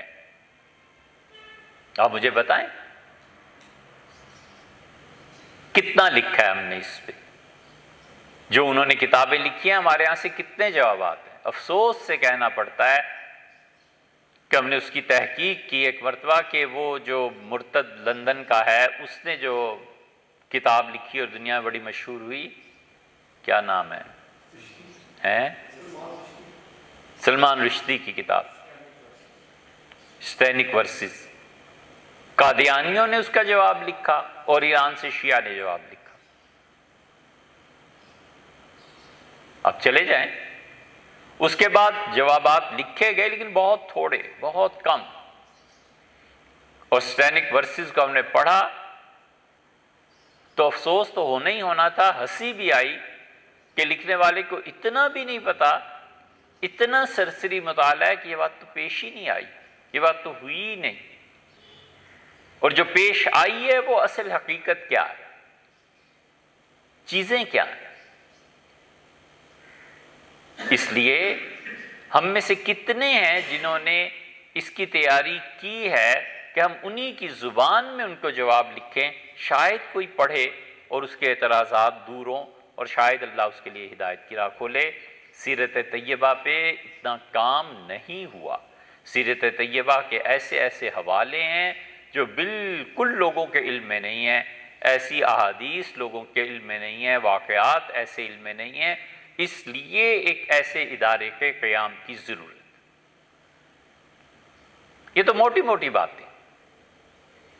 دوسری طرف آپ ہمارے نظام کو دیکھ لیں، ہمارا نظام آہستہ آہستہ تعلیمی نظام، وہ چیزیں جو دین کے قریب تر لانے والی تھیں اس سے بالکل الگ ہوتا چلا جا رہا ہے۔ نئے نظام تعلیم مرتب ہو رہے ہیں اور اسلامک سٹڈیز کو اسی لیے نکالا جا رہا ہے کہ ان کا خیال ہے کہ یہ مسلمانوں کو دنیا میں تباہی پھیلانے والے بناتی ہے، لہٰذا آیات کو نکالیں، احادیث کو نکالیں، لے دے کے اگر پڑھانا ہے تو آپ میتھمیٹکس پڑھائیں، سائنٹیفک جو چیزیں ہیں وہ پڑھائیں، ایسا نصاب تعلیم مرتب کریں۔ ادریس صاحب نے ہمیں بعض چیزیں بھیجی، ان کو پڑھ کے بھی یہی اندازہ ہوا کہ اب نیا نصاب تعلیم، اور وہ بھی پڑھیں گے ہمارے بچے، اور انسٹرکشنز کہیں اور سے آئیں گی کہ انہیں پڑھانا ہے۔ عجیب بات ہے،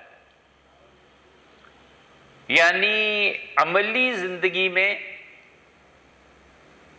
دماغ یہودیوں کا اور پیسہ عربوں کا اور خون مسلمانوں کا، پچھلے 20-30 سال سے یہی جنگیں ہو رہی ہیں، اور اب تعلیم کے میدان میں بھی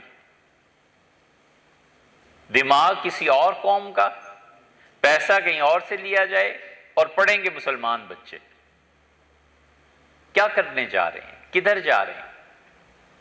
اس لیے ہمارے بچوں کے لیے دنیاوی اعتبار سے ایسا نظام تعلیم چاہیے جس میں اسی طرح سے کچھ چیزوں کا اضافہ کیا جائے جیسے ہم اپنے دینی نصاب میں اضافہ کرنا چاہتے ہیں۔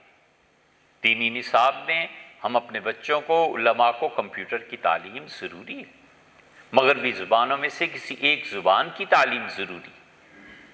جو نظریات، فلسفے اور نظریاتی طور پر ہمارے ہاں آ رہے ہیں، علماء کو چاہیے کہ ایسی کتابیں پڑھیں تاکہ وہ نظریات جو اساس بنتے ہیں، وہ فلسفہ جو اساس بنتا ہے، اس فلسفے پہ جو قوموں کو چلایا جاتا ہے، اس سے علماء کا علم ہونا اور گہری واقفیت ہونا ضروری ہے۔ بالکل ٹھیک اسی طرح ہم اپنے بچوں کو جب سکول میں لیں تو ہم انہیں عقیدے کی تعلیم دیں۔ 6 برس کا بچہ، 7 برس کا بچہ، 8 برس کا بچہ، اسے کیا ضرورت پیش آ گئی ہے حج کے مسائل پڑھانے کی؟ اسے کیا کرنا ہے حج کے مسائل؟ اسے زکوٰۃ کے مسائل سے کیوں دلچسپی ہونے لگی؟ ہم اسے عقیدے کے مطابق بتائیں کہ ایک مسلمان کا عقیدہ کیا ہوتا ہے، اہل السنہ کا عقیدہ کیا ہے، اہل تشیع کا عقیدہ کیا ہے، کمپیریٹیولی کرسچینٹی کیا ہے، یہودیت وغیرہ وغیرہ، اور آپ کا عقیدہ کیا ہے۔ حضرت رسالت مآب صلی اللہ علیہ وسلم جب وہ 7 برس کا ہو جائے تو اسے نماز کی تعلیم دو۔ 7 برس سے پہلے کیا ضرورت ہے نماز کے مسائل کو چھیڑنے کی؟ جب وہ 6 برس میں آئے گا آپ سے بتائیے نماز ایسے ہوتی ہے، یہ چیزیں ہوتی ہیں، یہ اس کے نصاب تعلیم میں آنا چاہیے۔ اور فرمایا 10 برس کا ہو جائے تو اس بچے کے بستر اپنے سے الگ کر دو. اس کا مطلب یہ ہے کہ 9 برس کا ہو جائے تو اسے وہ مسائل سکھانے چاہیے گے جس کا تعلق اس کی عمر سے ہے. یہ ترمیم ہونی چاہیے ہمارے نصاب. ہم اسے بہترین نصاب پڑھائیں، آکسفورڈ کا اور ہارورڈ کا نصاب پڑھائیں، لیکن یہ ضروری ہے کہ ہم اس میں دینی مسائل کے اعتبار سے یہ کورس مرتب کریں. اور اس کے ساتھ ساتھ یہ بھی ضروری ہے کہ اب اس بچے کو جتنی توجہ انگلش پہ دیتے ہیں عربی بھی پڑھائیں، گنجائش نکلے فارسی بھی پڑھائیں. ہمارا بچہ یہ زبانیں پڑھا ہوا ہو. اگر وہ پڑھا ہوا ہوگا، کمپیوٹر جانتا ہوگا، اور پھر 6 سال 7 سال 8 سال، چھٹی سے لے کے 12ویں تک ہے، چھٹی سے BA تک ہے، MA تک ہے، ایسا ادارہ ہونا چاہیے جہاں اسے پورا قرآن کریم ترجمے کے ساتھ پڑھایا جائے، اور کم سے کم سورہ حجرات سے لے کے سورہ والناس تک یہ پورا قرآن کا اتنا حصہ اسے حفظ ہونا چاہیے. ڈگری نہ دی جائے جب تک کہ بچہ اتنا حفظ نہ کر لے تاکہ اس کی ساری نمازیں سنت کے مطابق ہو سکیں. حضور اقدس صلی اللہ علیہ وسلم نے جتنی بھی نمازیں پڑھائی ہیں بالعموم سورہ حجرات سے لے کے آخر تک آ جاتی ہیں. یہ بھی نہیں تو 30واں پارہ تو اسے یاد ہی ہو تاکہ اس کی ساری نمازیں سنت کے مطابق ہو سکیں. ہمیں یہ ترمیم کرنی چاہیے، یہ اضافے کرنے چاہیے. حدیث کی کوئی کتاب پڑھا دینی چاہیے، باقی وہ نصاب پڑھے. کس نے روکا ہے؟ انجینئر بننا چاہتا ہے، ڈاکٹر بننا چاہتا ہے، کس نے روکا ہے کہ ڈاکٹر نہ بنے؟ اور اس کے لیے ادارہ ایسا قائم کرنا چاہیے جس میں یہ نصاب تعلیم بچوں کو پڑھایا جائے. اور اس کے ساتھ ساتھ ہم اس ادارے میں اپنے بچوں کے لیے ورزش، ایکسرسائز اس کو اسی طرح فرض قرار دیں جس طرح نماز کا پڑھنا فرض. تو 2 میل دوڑے، 5 میل دوڑے، کوئی حد متعین ہونی چاہیے. جیسے PMA کاکول میں کیڈٹس دوڑتے ہیں، 5 میل دوڑتے ہیں، 4 میل دوڑتے ہیں، اور جس طرح ان کے ہاں یہ ساری چیزیں ایسے ہی ہونی چاہیے. اس کی وجہ یہ ہے کہ ورزش بنیاد پہ، اس پہ کچھ کہنے کی ضرورت نہیں. سب جانتے ہیں کہ انسان کے نظریات پہ کتنا فرق پڑتا ہے، جسمانی صلاحیتوں پہ کتنا فرق پڑتا ہے. معذرت کے ساتھ کہتے ہیں، ہم حیران ہوتے ہیں، یقین مانو جی چاہتا ہے آدمی اس لڑکے کو تھپڑ جا کے رسید کرے جو تراویح میں کھڑے ہو کے 3 پارے نہیں سن سکتا. یہ اللہ کی شان. یہ تمہاری عمر کیا ہے یار؟ ابھی 25 برس کے ہو، 30 برس کے ہو، کیا عذاب ہے 20 تراویح میں 3 پارے نہیں سن سکتا. اتنی حیرت ہوتی ہے سن کے. ہم کہتے ہیں چلو کوئی 10 پارے ہوتے تو ہم کہتے ہیں چلو یار تمہاری ٹانگیں تھک گئی ہوں گی یا کچھ. یہ کیا چیز ہے؟ یہ سارا اس کا نتیجہ ہے کہ بچوں کو ایکسرسائز نہیں نہ کراتے، بچوں کو دوڑاتے ہوتے، مسلز ٹھیک بنے ہوئے ہوتے، سوئمنگ ہوتی، یہ سب چیزیں. اور یہ نہیں جانتے کہ حضرت رسالت پناہ صلی اللہ علیہ وسلم کو سب سے زیادہ جو چیز پسند تھی ان کھیلوں میں، ان چیزوں میں سوئمنگ. حتیٰ کہ رسول اللہ صلی اللہ علیہ وسلم خود اترے. حضرت ابوبکر رضی اللہ عنہ کو کہا کہ آؤ میرے ساتھ مقابلہ کرو، کون پانی کے دوسرے کنارے پہ پہلے پہنچے گا. حضرت ابوبکر رضی اللہ عنہ کہتے ہیں میں نے حضور صلی اللہ علیہ وسلم کا پاؤں پکڑ لیا. سیدنا عمر رضی اللہ عنہ کی عمر 63 برس تھی. شہادت کا جو سال ہے اس سے پہلے حج کو آئے، وہ آخری حج تھا ان کا. عبداللہ ابن عباس رضی اللہ عنہ کتنے ہوں گے؟ حضور صلی اللہ علیہ وسلم کی وفات کے وقت 13 برس کے رہے ہوں گے. 2 برس حضرت ابوبکر رضی اللہ عنہ کے 15 اور 10 برس حضرت عمر رضی اللہ عنہ 25 سال کے جوان آدمی تھے. تو کہتے ہیں امیر المومنین سیدنا عمر رضی اللہ عنہ مجھ سے کہا کہ میرے ساتھ سوئمنگ کرو گے؟ میں نے کہا کرتے ہیں.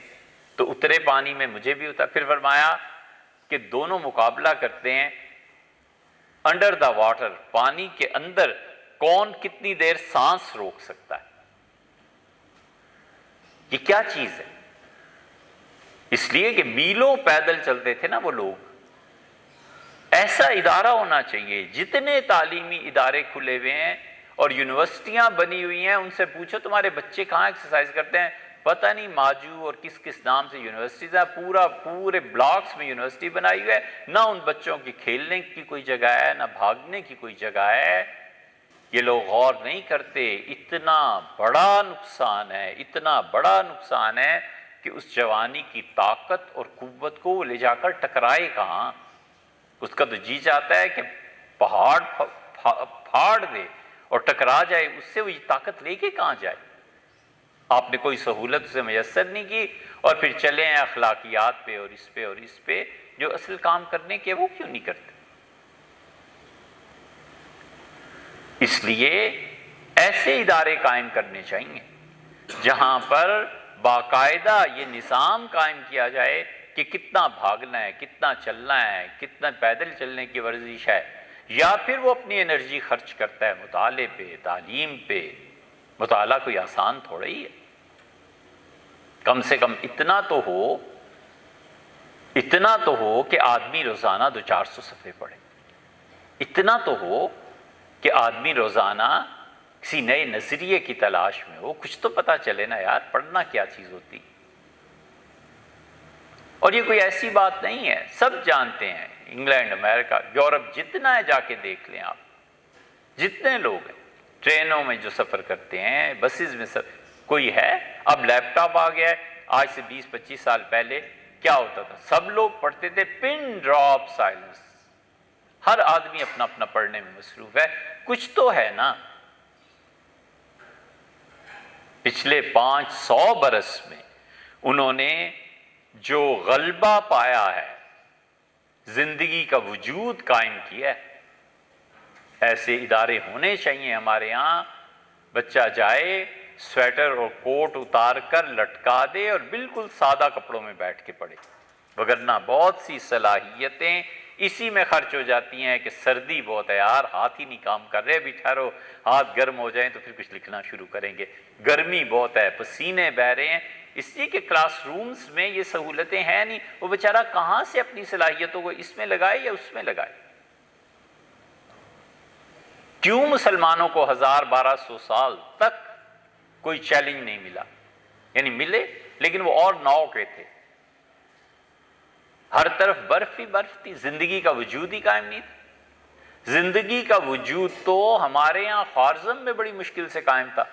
خوارزم میں، اب یہ آپ کے لیے شاید کسی کے لیے حیرت ہو، ہر سال ایک گزٹ نکلتا تھا، ہر سال خوارزم کے علماء ایک جاری کرتے تھے پرچہ، اس پہ لکھا ہوتا تھا کہ خوارزم میں فراسٹ بائٹ کتنوں کو ہوا، اس سال کتنے لوگوں کی ناک کٹی، اس سال کتنے لوگوں کے کان جھڑے، اس سال کتنے لوگوں کو برف نے کیا نقصان پہنچایا۔ یہ اب بھی ہے، تاریخ میں سب محفوظ ہے۔ یورپ نے جب برف اور طوفان اور اس پہ قابو پا لیا، موسم پہ، پھر زندگی کا قیام ہوا۔ زندگی کا جب قیام ہوا تو مشرق اور مغرب اس اعتبار سے برابر ہوئے، ان کا اب آگے بڑھو۔ اور پھر انہوں نے پڑھا ہے، پھر انہوں نے ابن عربی کو پڑھا ہے، پھر انہوں نے ابو علی سینا کو پڑھا ہے۔ ابو علی سینا پہ ابھی کتابیں آئی ہیں، ابو علی سینا نے جو کچھ لکھا ہے اب جا کر امریکنز نے اس کے ترجمے کیے ہیں، اور برٹش ڈاکٹرز نے اس کو اب چھیڑا ہے، اب ترجمے آ رہے ہیں اور اس کا اعتراف کرتے ہیں کہ یہ وہ چیز ہے۔ ہم نے بھی آپ سے عرض کیا نا، اللہ کرے گا کسی دن ہم انشاءاللہ پھر مصر جائیں گے۔ مصر میں کتابیں پڑھی ہیں جو جنین پہ، فیٹس پہ بحث کرتے ہیں مسلمان اطباء کہ بچے کے کیا کیا مراحل ہیں اور کن کن مراحل سے جنین گزر کے وجود میں آتا ہے۔ یہاں کے بہترین ڈاکٹر آرمی کے، ہم نے ان سے بات کی، انہوں نے کہا ہم بھی ابھی تک کسی پہ پہنچے۔ ہم نے کہا وہ تو 7 صدیاں پہلے ان کے پاس کیا چیزیں تھیں۔ صرف آنکھ پہ 16 جلدوں میں ایک کتاب ہم نے دیکھی دمشق لائبریری میں۔ ہم ظاہر ہے طب ہمارا موضوع کہاں ہے تو ہم نے ایسی الٹ پلٹ کے دیکھا، ترکی میں دیکھی، 16 جلدوں میں آنکھ پہ کتاب لکھی کہ آنکھ ہے کیا چیز۔ اس لیے یہ ضروری ہے کہ ایسا ادارہ قائم کیا جائے جس میں موسم کی رعایت رکھی جائے، جس میں ورزش کے سامان مہیا کیے جائیں، جس میں بچے کی ایسی تربیت کی جائے۔ اور ان اداروں میں پھر تخصصات، میڈیکل کالج قائم کیا جائے جہاں ہمارے بچے پورا میڈیکل بھی پڑھیں، میڈیسن جو بھی ان کے شعبے ہیں وہ بھی پڑھیں، اور انہیں عربی آتی ہو۔ ممکن ہے اطباء کی کتابیں ان کی سمجھ میں آئیں، یہ وہ کوشش تھی جو حکیم اجمل نے کسی زمانے میں کی، اور حکیم اجمل مرحوم نے وفات سے پہلے ڈاکٹرز کو بلایا، اور خود حکیم اجمل کوئی معمولی آدمی تھے، جامعہ ملیہ ڈوب جاتا، ملیہ کی بنیاد حضرت شیخ الہند رحمۃ اللہ نے رکھی تھی، اور شیخ الہند رحمۃ اللہ علیہ نے اپنے آخری خطبے میں علی گڑھ میں ارشاد فرمایا کہ میں جن نوجوانوں کی تلاش میں مدارس اور خانقاہوں کو چھانتا رہا وہ مجھے علی گڑھ میں مل گئے۔ شیخ الہند رحمۃ اللہ علیہ نے یہ جو تحریک خلافت چلی ہے، اور جو ہندوستان سے انگریزوں کی جڑ اکھڑ جاتی اگر یہ گاندھی کال آف نہ کر دیتا تحریک خلافت کو، وہ ایک لمبی تاریخ ہے، اس پہ کیا جانا ہے، لیکن جامعہ ملیہ کی بنیاد پڑی۔ ملیہ کے پاس ایسے کڑے وقت آئے اس ادارے پہ کہ تنخواہیں نہیں رہیں۔ حکیم اجمل نے رحمہ اللہ خاموشی سے ایک معتمد آدمی کو بلایا، اپنی انگوٹھی اتاری، اس کے حوالے کی، اور کہا بمبئی جا کے بیچو، دلی میں کسی کے پاس اتنے پیسے ہی نہیں جتنی ہماری انگوٹھی ہے۔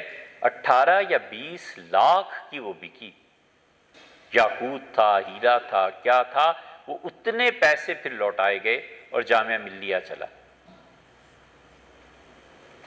ترقی کس چیز کا نام ہے؟ ترقی اس چیز کا نام ہے کہ گیون سچویشن سے غیر مطمئن ہو کے آگے بڑھنا، کہ یہ صورتحال ٹھیک نہیں ہے جس میں ہوں، مجھے اس سے آگے بڑھنا ہے، اور آگے بڑھنا ہے، اور آگے بڑھنا ہے۔ جس دن وہ مطمئن ہو گیا کہ یہ صورتحال ٹھیک ہے، اس دن مر گیا، بس اس دن ختم ہو گیا۔ آدمی ترقی اسی وقت کرتا ہے جب وہ اپنی گیون سچویشن سے غیر مطمئن ہوتا ہے اور آگے بڑھتا ہے۔ اپنی اولاد کی حالت میں بھی یہی ترقی ہوتی ہے، ملک کی حالت میں بھی یہی ترقی ہوتی ہے، تعلیم، ہر میدان میں اصول تو یہی ہے۔ انہی اصولوں کے تحت حکیم اجمل نے کہا کہ بیٹھو، ڈاکٹرز بھی بیٹھے ہیں، حکیم بھی بیٹھے ہیں، میں بھی بیٹھتا ہوں، اور ہم اسلامی طب کو مرتب کرتے ہیں۔ بولی سینا کی کتابیں پڑھنی شروع ہوئی۔ بولی سینا نے مثلا اپنی کتاب میں یہ لکھا کہ انسان کے دل میں جو خون ہوتا ہے وہ گردش جو کرتا ہے وہ ایک الگ خون ہے، اور باقی باڈی میں جو خون ہے وہ ایک الگ خون ہے۔ جب یہ ایک مثال اس کی دے رہے ہیں، بہت مثالیں آئیں اس کی سامنے، جب یہ آیا تو حکیم اجمل بولے، انہوں نے کہا یہ نظریہ ختم ہو گیا ہے، ایک ہی خون ہے جو سارے جسم انسانی میں گردش کرتا ہے، آگے چلو۔ کتنی ہی چیزیں تھیں، بیماریوں کا ذکر آیا، انہوں نے کہا یہ بیماری جو ہے نا، یہ جو گورو نے لکھی ہے، اس کا اصل سبب آنتوں میں چکنائی کا پیدا ہو جانا ہے، اور اس کا حل یہ ہے کہ چنے کھلائے جائیں تاکہ چکنائی جذب ہو۔ چنوں سے کیا چیز پیدا ہوگی، پھر اس پہ بحث شروع ہوگی۔ اس طرح کی بہت مثالیں تھیں حکیم اجمل مرحوم کے ساتھ خاتمہ ہوگی۔ اس لیے ایسا ادارہ جب بھی بنے اسے اپنا میڈیکل کالج بنانا چاہیے جہاں بچے ان چیزوں کو پڑھے ہوں، شاید کہ اللہ تعالیٰ اس طب کو زندہ کر دے جو مشرق کا طب ہے، اور جو مشرق کا طب ہے 2 4 5 7 10 دوائیاں ہٹ ہو گئی نا تو دنیا میں پتہ چل جائے کہ کمپنیز کیسے چلتی ہیں اور علاج کیسے ہوتے ہیں۔ کینسر پہ بحث ہے، اور کینسر کی وہ بحث پوری ہے کہ کون کون سی دوائیاں کینسر میں استعمال ہوتی ہیں، اور ہیپاٹائٹس سی جو ہے اس کا علاج ہمارے حکماء کے پاس ہے، ہم نہیں جانتے کیا ہے لیکن ہے صحیح، 100% ہم نے اپنی آنکھوں سے دیکھا ہے اس علاج کو ہوتے ہوئے، اور وہ ہے، لیکن وہ بڈھے کنجوس دل کے تنگ دل مر گئے، ساتھ لے گئے۔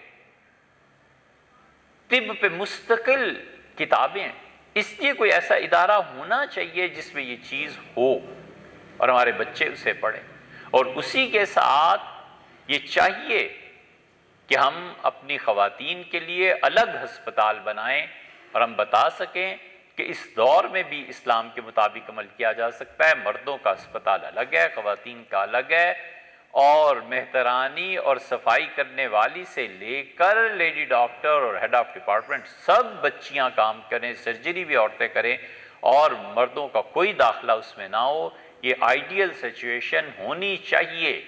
ہمیشہ تباہی اس وقت آتی ہے جب کوئی شخص اپنی ذہنی سطح اور معیار کے مطابق جو تاج محل قائم کرتا ہے، ایکچوئلزم میں وہ معیار گرا دیتا ہے. اس سے چار ہاتھ آگے بڑھے، پیچھے گیا، معیار گرا، ختم ہو گیا. ہمیشہ انسان نقصان اٹھاتا ہے زندگی بھر. آئیڈیل سچویشن ایک ہوتی ہے دماغ کی. یورپ کی ترقی کے رازوں میں سے ایک راز یہ ہے کہ انہوں نے کہا کہ یہ آلہ ایجاد کرنا ہے، سینٹی میٹرز اس سے بھی ملی میٹرز کے حساب سے پیمائش کرتے رہے، جو ذہن میں تھا اس سے بڑھ کے سامنے آ گیا. جو ان کے ذہن نے سوچا اس سے بڑھ کے سامنے دیا. یہ نہیں ہے کہ سوچا تو یہ تھا کہ سوئمنگ پول جو ہے وہ 50 فٹ کا ہونا چاہیے، اور جب بنانے بیٹھے تو یار ادھر سے زمین کم ہے، اس پہ خرچہ زیادہ ہو جائے گا، ادھر سے یہ ہو جائے گا، اچھا چلو 50 سے 40 پہ آ جاتے. محروم کی مثال یاد آتی ہے. لڑکا تھا اور باڈی بلڈر، تھوڑے دن بنا، پھر اس کو خیال آیا کہ کیوں نہ شیر کی تصویر بنائی جائے اپنی کمر پہ، تاکہ جب میں قمیص اتاروں تو لوگ دیکھیں شیر ہے. تو گدوانا شروع کیا. سوئی اس کے ذریعے گدتے تھے، پھر نیلا رنگ بھر دیتے تھے اس میں. اب بھی ہوتا ہے کبھی کبھی. حضور صلی اللہ علیہ وسلم نے اسی سے منع فرمایا تھا. تو گدوانے والے حکیم کے پاس گیا، اس نے سوئیاں مارنی شروع کی. تو اس نے تھوڑی دیر تو برداشت کیا، گوشت چڑھا ہوا تھا ہڈیوں پہ. پھر اس سے کہا ارے حکیم صاحب کیا بنا رہے ہو؟ تو اس نے کہا شیر کا منہ بنا رہا ہوں. اس نے کہا ٹھیک ہے بنا لو. پھر تھوڑی دیر بعد کہا کہ اس کی اب کیا کر رہے ہو؟ اس کے مونچھیں بنا لو. مونچھوں کے بغیر شیر نہیں ہوتا، نہ بناؤ. اس نے کہا ٹھیک ہے صاحب. پھر تھوڑی دیر بعد اس نے کہا اب کیا بنا رہے ہو؟ اس نے کہا پنجے. اس نے کہا پنجے تو بنا لو مگر ناخن نہ بنانا. تو حکیم اٹھا اور اس نے کہا کہ وہ شیر جو پنجوں میں ناخن نہ اور منہ میں دانت اور مونچھیں نہ ہو، ایسا شیر ہم نے نہیں دیکھا. اٹھو، اگر ہمت نہیں ہے تو کیوں اس میں آتے. یہ چیز قومیں اور فرد گر جاتے ہیں جب وہ ذہنی معیار میں جو تاج محل بنایا ہوا تھا اصل زندگی میں اس کو حاصل نہیں کرتے اور مصلحتوں کا شکار ہو جاتے ہیں، پیسے کی کمی کا شکار ہو جاتے ہیں. یہ وہ چیزیں آتی ہیں. اس لیے ایسا ادارہ بننا چاہیے. اور اس ادارے میں جب میڈیکل کالج اور اسپتال بنانا ہے تو تیسری چیز جو بنانے کے قابل ہے وہ لا کالج. ہمارے بچے ان علوم کو پڑھیں اور اسلام کے قانون کو بھی پڑھیں اور برٹش لا کو بھی پڑھیں. وہ لا جو ہم پہ مسلط ہے، نافذ ہے، بڑی اچھی شک ہے ہمارے آئین میں، بہت عمدہ شک ہے. آئین میں لکھا ہے کوئی قانون کتاب و سنت کے خلاف نہیں بنایا جا سکتا. چیلنج کریں نا جا کے، آئین کو دیکھیں، چیلنج کریں، جائیں. لیکن ہمارے وکلاء عربی بیچارے نہیں جانتے. ہمارے وکلاء انہیں اسلام کے قانون کا علم ہی نہیں ہے، وہ جانتے نہیں.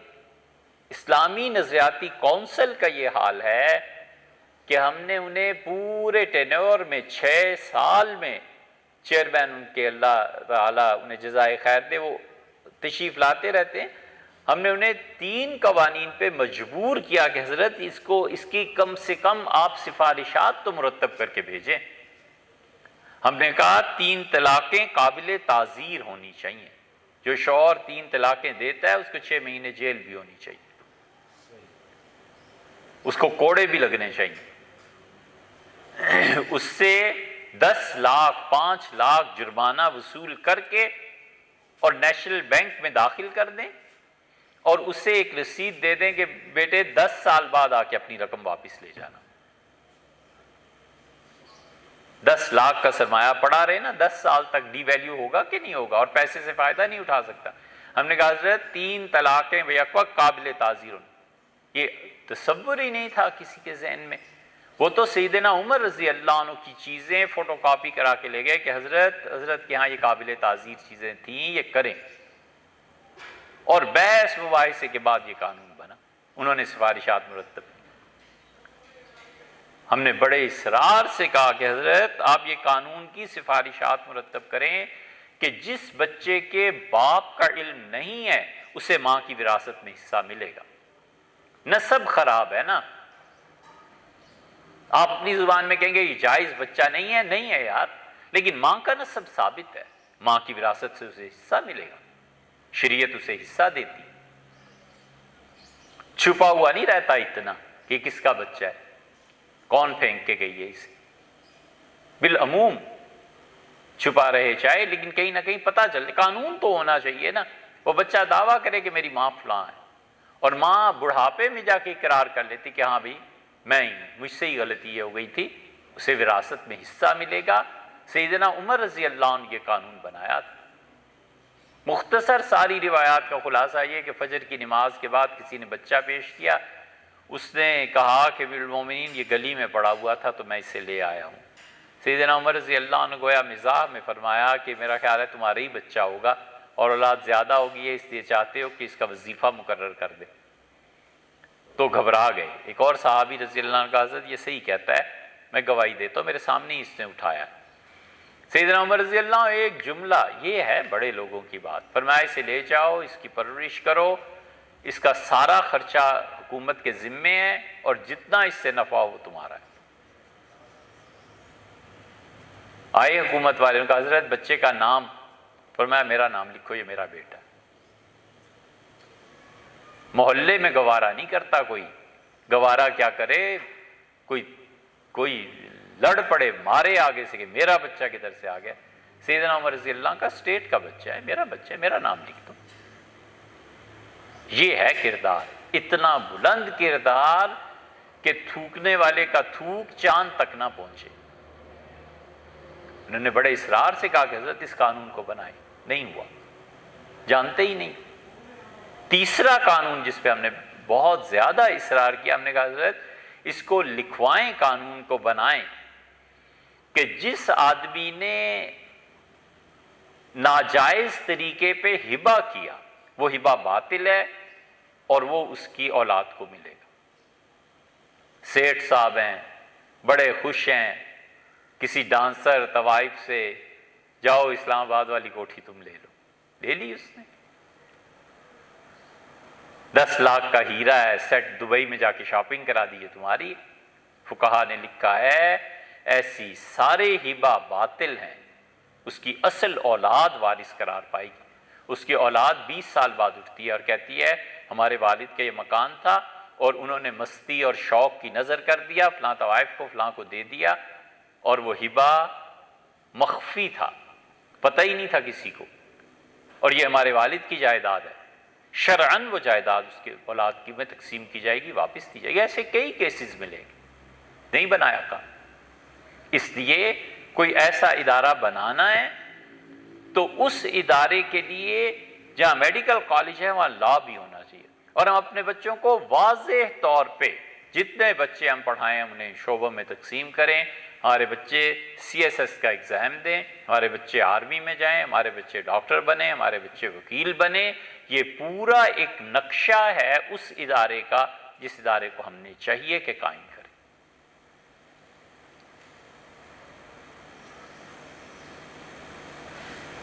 یہ وہ خلاصہ ہے۔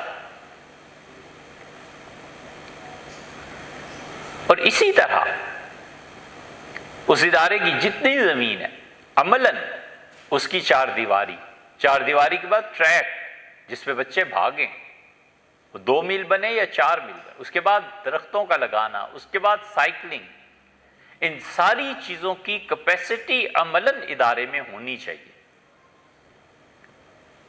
تاکہ ہم ایک آئیڈیل سچویشن تک اپنی اگلی نسل کو پہنچائیں۔ لائبریری کا قیام، اسی طرح بہت کم تعداد، جیسے 100 بچے لے لیں، 125 لے لیں، 150 لے لیں، بس اس سے زیادہ نہیں۔ جو بھی نکلا تیری بزم سے سو پریشان نکلا۔ ایک سے ایک مارکے کا آدمی ہونا چاہیے. کتنے رہ جائیں گے آخر پہ 50-60 ہی رہ جائیں گے, بھاگ جاتے ہیں اور بہت سی, کوئی حرج نہیں, لیکن جو نکلے سو کام کا آدمی نکلے. یہ ادارے قائم ہونے چاہیے.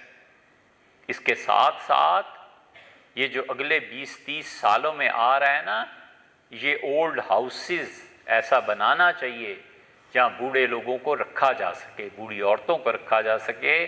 گھروں میں جو عذاب آئے ہوئے ہیں اس سے انہیں نکالا جائے, ہاسپٹل کے ساتھ, مسجد کے ساتھ منسلک کر دیا جائے کہ یہاں رہو, اللہ کو یاد کرتے رہو, مفت میں کھانا پینا ہے, بس زندگی کے آخری دن گزارو.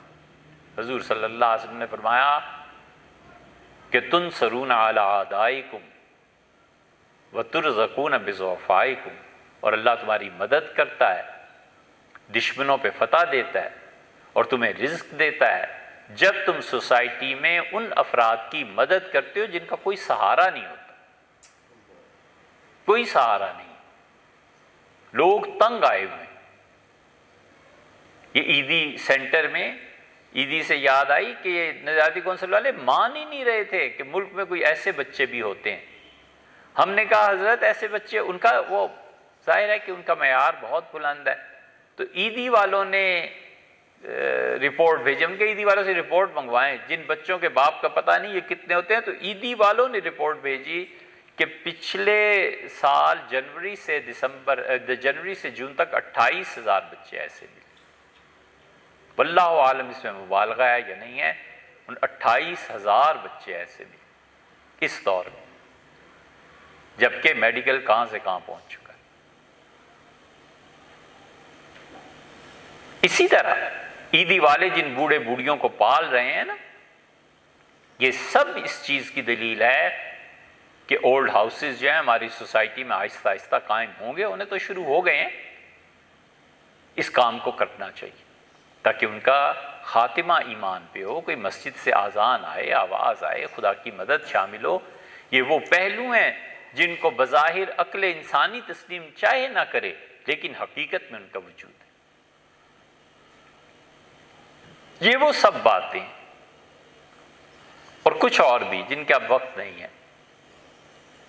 عملاً یہ ہوا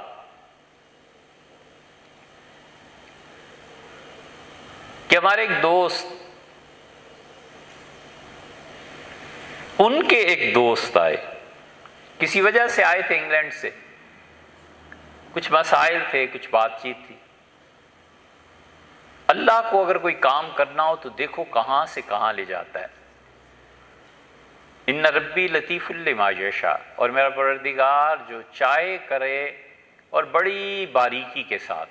ان صاحب کا آنا سمجھ میں نہیں آیا, چلے گئے. ان کے جو دوست تھے وہ آتے رہے. پھر ایک دن وہ جو دوست تھے اپنے ایک دوست کو لائے, اور وہ سمیر صاحب.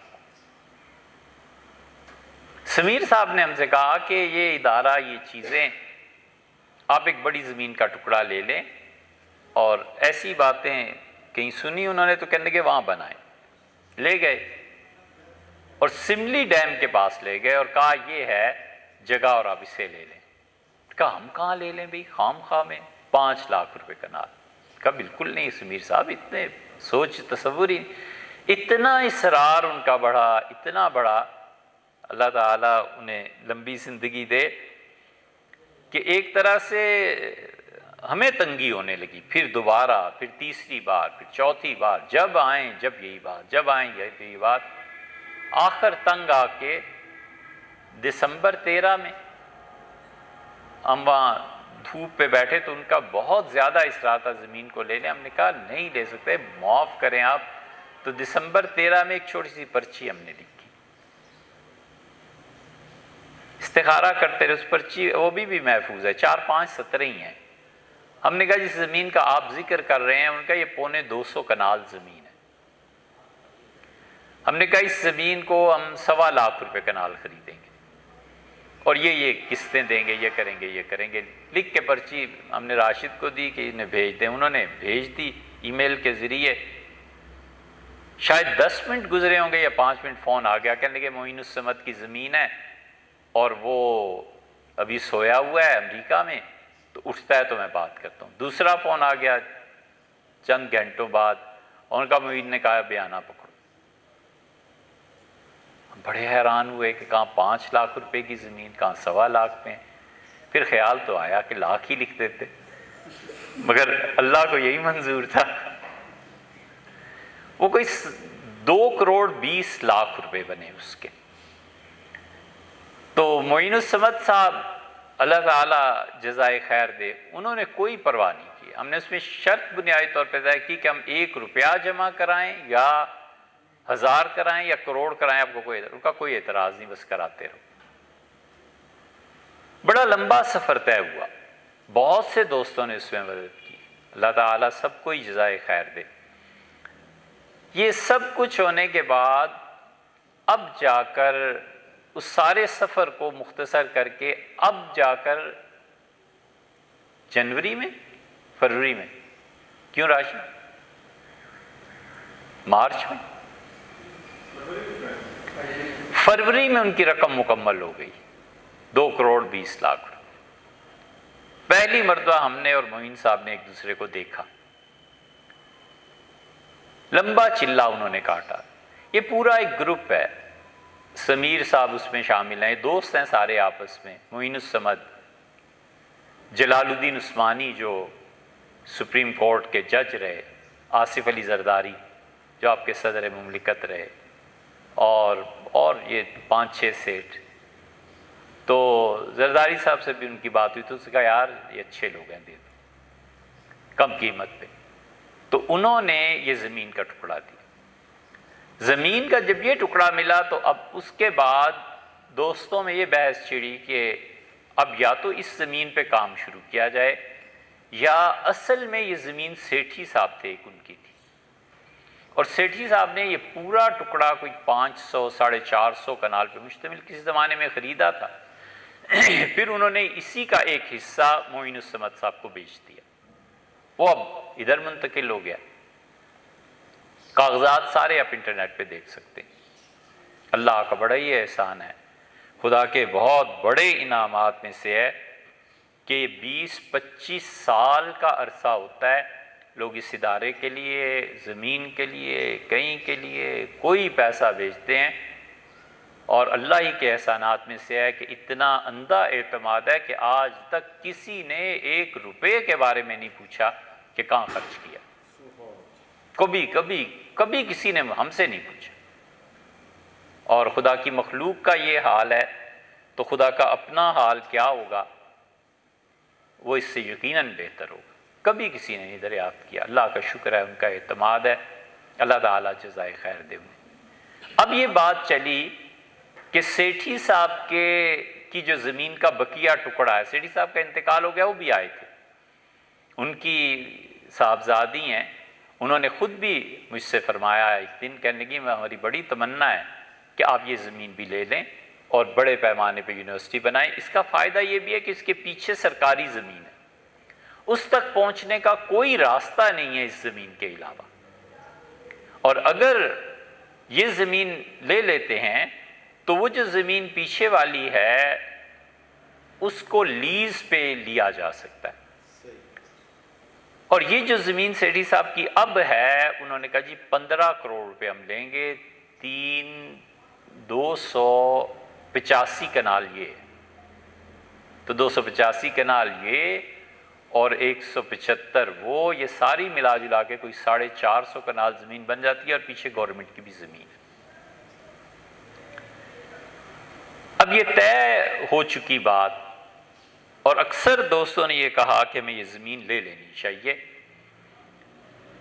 2 مسئلے سامنے آئے۔ ایک مسئلہ تو یہ کہ پچھلی زمین جو لے لی ہے 175 کنال، اس پہ قبضہ تو برقرار رکھنا ہے، آخر ایسے ہی تو نہیں چھوڑ دینا، تو اس کے لیے پانی، بجلی، وہاں پہ 2-4 کمرے جہاں جا کے کوئی رہ سکے، تو بالکل آغاز اس میں کیا ہے۔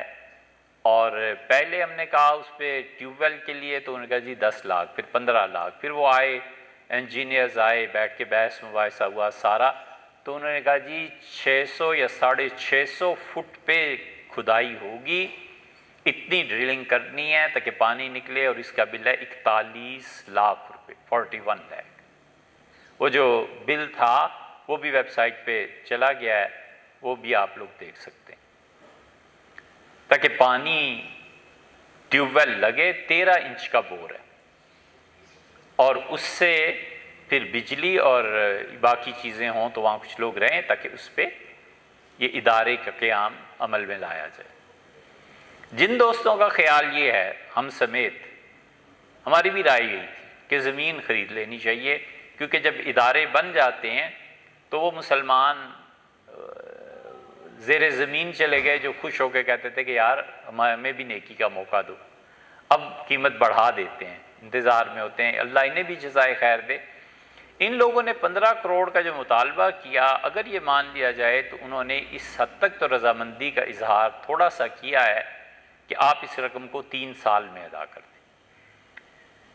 پھر یہ دوستوں کے ساتھ طے پایا کہ ہم 5 کروڑ روپے ہر سال انہیں دے دیں، اور اگر یہ صورتحال بن جاتی ہے تو اس سال رمضان کے بعد بیٹھ کے باقاعدہ امریکہ سے بھی دوست آئیں اور وہ بات کریں، اور 5 کروڑ یا 4 کروڑ جتنا بھی، 15 تو ان کی ڈیمانڈ ہے نا، یقیناً اس سے کم ہی کرنا ہے، لیکن یہ کہ یہ پیسہ انہیں دیا جائے تاکہ ایک طرح کا بیانہ بھی ہو جائے، اور ہم ان کے ساتھ یہ طے کریں کہ اب ہم اس پورے ایریا کو سامنے رکھ کر یہ ادارے، ان کے لیے جگہیں، مین پلان، ماسٹر پلان بنائیں گے، اور پھر جو بھی اللہ کو منظور ہو۔ اس لیے دنیا بھر میں جتنے بھی لوگ ہمیں سنتے ہیں اور جتنے بھی لوگ میسیجز، واٹس ایپ اور فلاں فلاں اس میں رابطہ رکھتے ہیں، ان سب کو سوچنا چاہیے کہ ہم نے اب کیا کرنا ہے۔ آج بھی صبح فون آتے رہے، دوستوں نے کہا کہ آج کی نشست میں یہ بات رکھی جائے، اس لیے میں آپ سب سے یہ کہتا ہوں کہ اس ادارے کو عملاً وجود میں لائیں۔ رمضان میں زکوٰۃ، صدقات، خیرات وغیرہ وغیرہ، ان سب چیزوں کے ذریعے ہمیں ابھی 5 کروڑ جمع کرنا ہے۔ ہمارے ایک بڑے اچھے دوست طارق صاحب ہیں، لکھنؤ کے رہنے والے، الحمدللہ 20 لاکھ انہوں نے بھیج دی۔ ان کا آغاز کرو اس کا، 20 لاکھ انہوں نے بھیجے ہیں، اور وہ انہوں نے کاؤنٹر لگا دیا ہے رز نے، جو بقول ان کے والد کے ہمیشہ ہمیں سنتے رہتے ہیں لیکن بات نہیں کرتے، اس سے کاؤنٹر لگا دیا ہے 5 کروڑ کا کہ اس رقم کو ہم نے پورا کرنا ہے، لیکن حقیقت میں وہ 15 کروڑ پورا کرنا ہے، اس لیے کہ زمین کی منتقلی بھی ہے، کاغذات بھی بننے ہیں، یہ چیزیں بھی ہونی ہیں ساری۔ تو اب یہ ہے مرحلہ، اگر ہم اس میں کامیاب ہو جاتے ہیں اور رمضان کے بعد ہم ان کے ساتھ بات کر کے انہیں بیانہ کوئی مناسب چیزیں طے کر لیتے ہیں تو پھر تو بسم اللہ الحمدللہ۔ اس کے بعد دوسرا مرحلہ اس کے نقشے بنانے کا ہے، وہ پھر ظاہر ہے نسبتاً آسان ہو جاتا ہے۔ زیادہ بات زمین کی ہوتی ہے کہ پاؤں کہاں رکھ سکیں، اور اگر نہیں ہوتا رمضان میں بھی اتنا، تو پھر ہمیں اسی زمین پہ جو موجود ہے اس پہ کام کرنا۔ لیکن جتنے لوگ بھی دنیا میں مختلف ممالک میں ہمیں سنتے ہیں، بات کرتے ہیں، پیغام بھیجتے ہیں، ان سب کو یہ سوچنا ہے کہ اب ہمیں یہ کام کرنا کیسے۔ 2 طریقے ہوتے ہیں، ایک تو یہ کہ آدمی کہہ دے نہیں کرنا، چھٹی ہوئی، اور ایک یہ کہ کرنا ہے یار، طریقہ ڈھونڈو کیسے کرنا ہے۔ تو ہمیں اس کام کو کرنا ہے انشاءاللہ۔ اگر اللہ تعالیٰ کو نامنظور ہو تو پھر تو کوئی ذات اقدس سے کیا کہہ سکتا ہے، عرض کر سکتا ہے، لیکن دعا کی جا سکتی ہے، اللہ سے مانگا جا سکتا ہے۔ اللہ تعالیٰ کے لیے 15 کروڑ کیا چیز ہے؟ یہی ہے نا کہ ہم نے درخواست بھیجی ہوئی، انہوں نے سائن کر دینے ہیں کسی دن کہ لو جی دے دو، بس بات ختم ہو گئی۔ تو یہ منصوبہ ہے تاکہ ہم اپنی آئندہ نسل کے لیے ایک اچھا تعلیمی ادارہ دے کر جائیں جہاں پر ان کے لیے یہ ساری سہولتیں ہوں۔ اس درس نظامی کو ہم بجائے اس کے کہ 12-15 سال میں رکھیں، اگر ہم سمجھتے ہیں 20 سال تک تو 20 سال تک، تاکہ کوئی عالم دین نکلے تو پتہ چلے یار کہ یہ صاحب علم ہے، اس نے کچھ پڑھ لکھ رکھا ہے۔ اگر کوئی ڈاکٹر نکلتا ہے تو پتہ چلے کہ یہ اس میں ڈاکٹری کے ساتھ ساتھ انسانیت بھی، ہم نے بالکل اس پہلو کو نہیں چھیڑا، لیکن تعلیم 40% اور تربیت 60%۔ تربیت کے بغیر کوئی چیز نہیں۔ ہم اپنے ہاسٹلز بنائیں، اپنے بچوں کو وہ دکھائیں جو ہم دکھانا چاہتے ہیں، وہ موویز دکھائیں جو ہم دکھانا چاہتے ہیں. ہم اپنے بچوں کی تربیت کریے. ورزش اسی کا ایک حصہ ہے. 5 میل دوڑے گا نا، 4 میل 3 میل اور سوئمنگ کرے گا تو کچھ دماغ اور بھی طرف چل پڑتا ہے. یہ ساری چیزیں ہم 60% تربیت پہ خرچ کریں. یہ ساری چیزیں. تو اس لیے آج کی نشست میں اللہ تعالیٰ سے بھی دعا ہے کہ یہ نہیں ہے کہ زمین دے دے یا نہ دے، یہ ہے کہ جو جس چیز میں خیر ہو وہ کرے، نصیب میں خیر فرمائے. اس لیے کہ اللہ کے فیصلے یقیناً انسانوں کی عقل سے بلند و بالا ہوتے ہیں. وہ ان مصلحتوں کو جانتا ہے، سب چیزوں کو جانتا ہے. اس کو نہیں منظور کوئی حرج نہیں، ناصح. ہمارے خیالات ناقص ہوں گے اور اس کو منظور ہے اور ہونا چاہیے. ہماری تمنا تو یہ ہے تو یہ ہو جائے. اس پہ کام کرنا چاہیے. رجب، شعبان اور رمضان 3 مہینے ہمارے پاس ہیں اور 5 کروڑ، 4.25 کروڑ سرمایہ جمع کرنا ہے.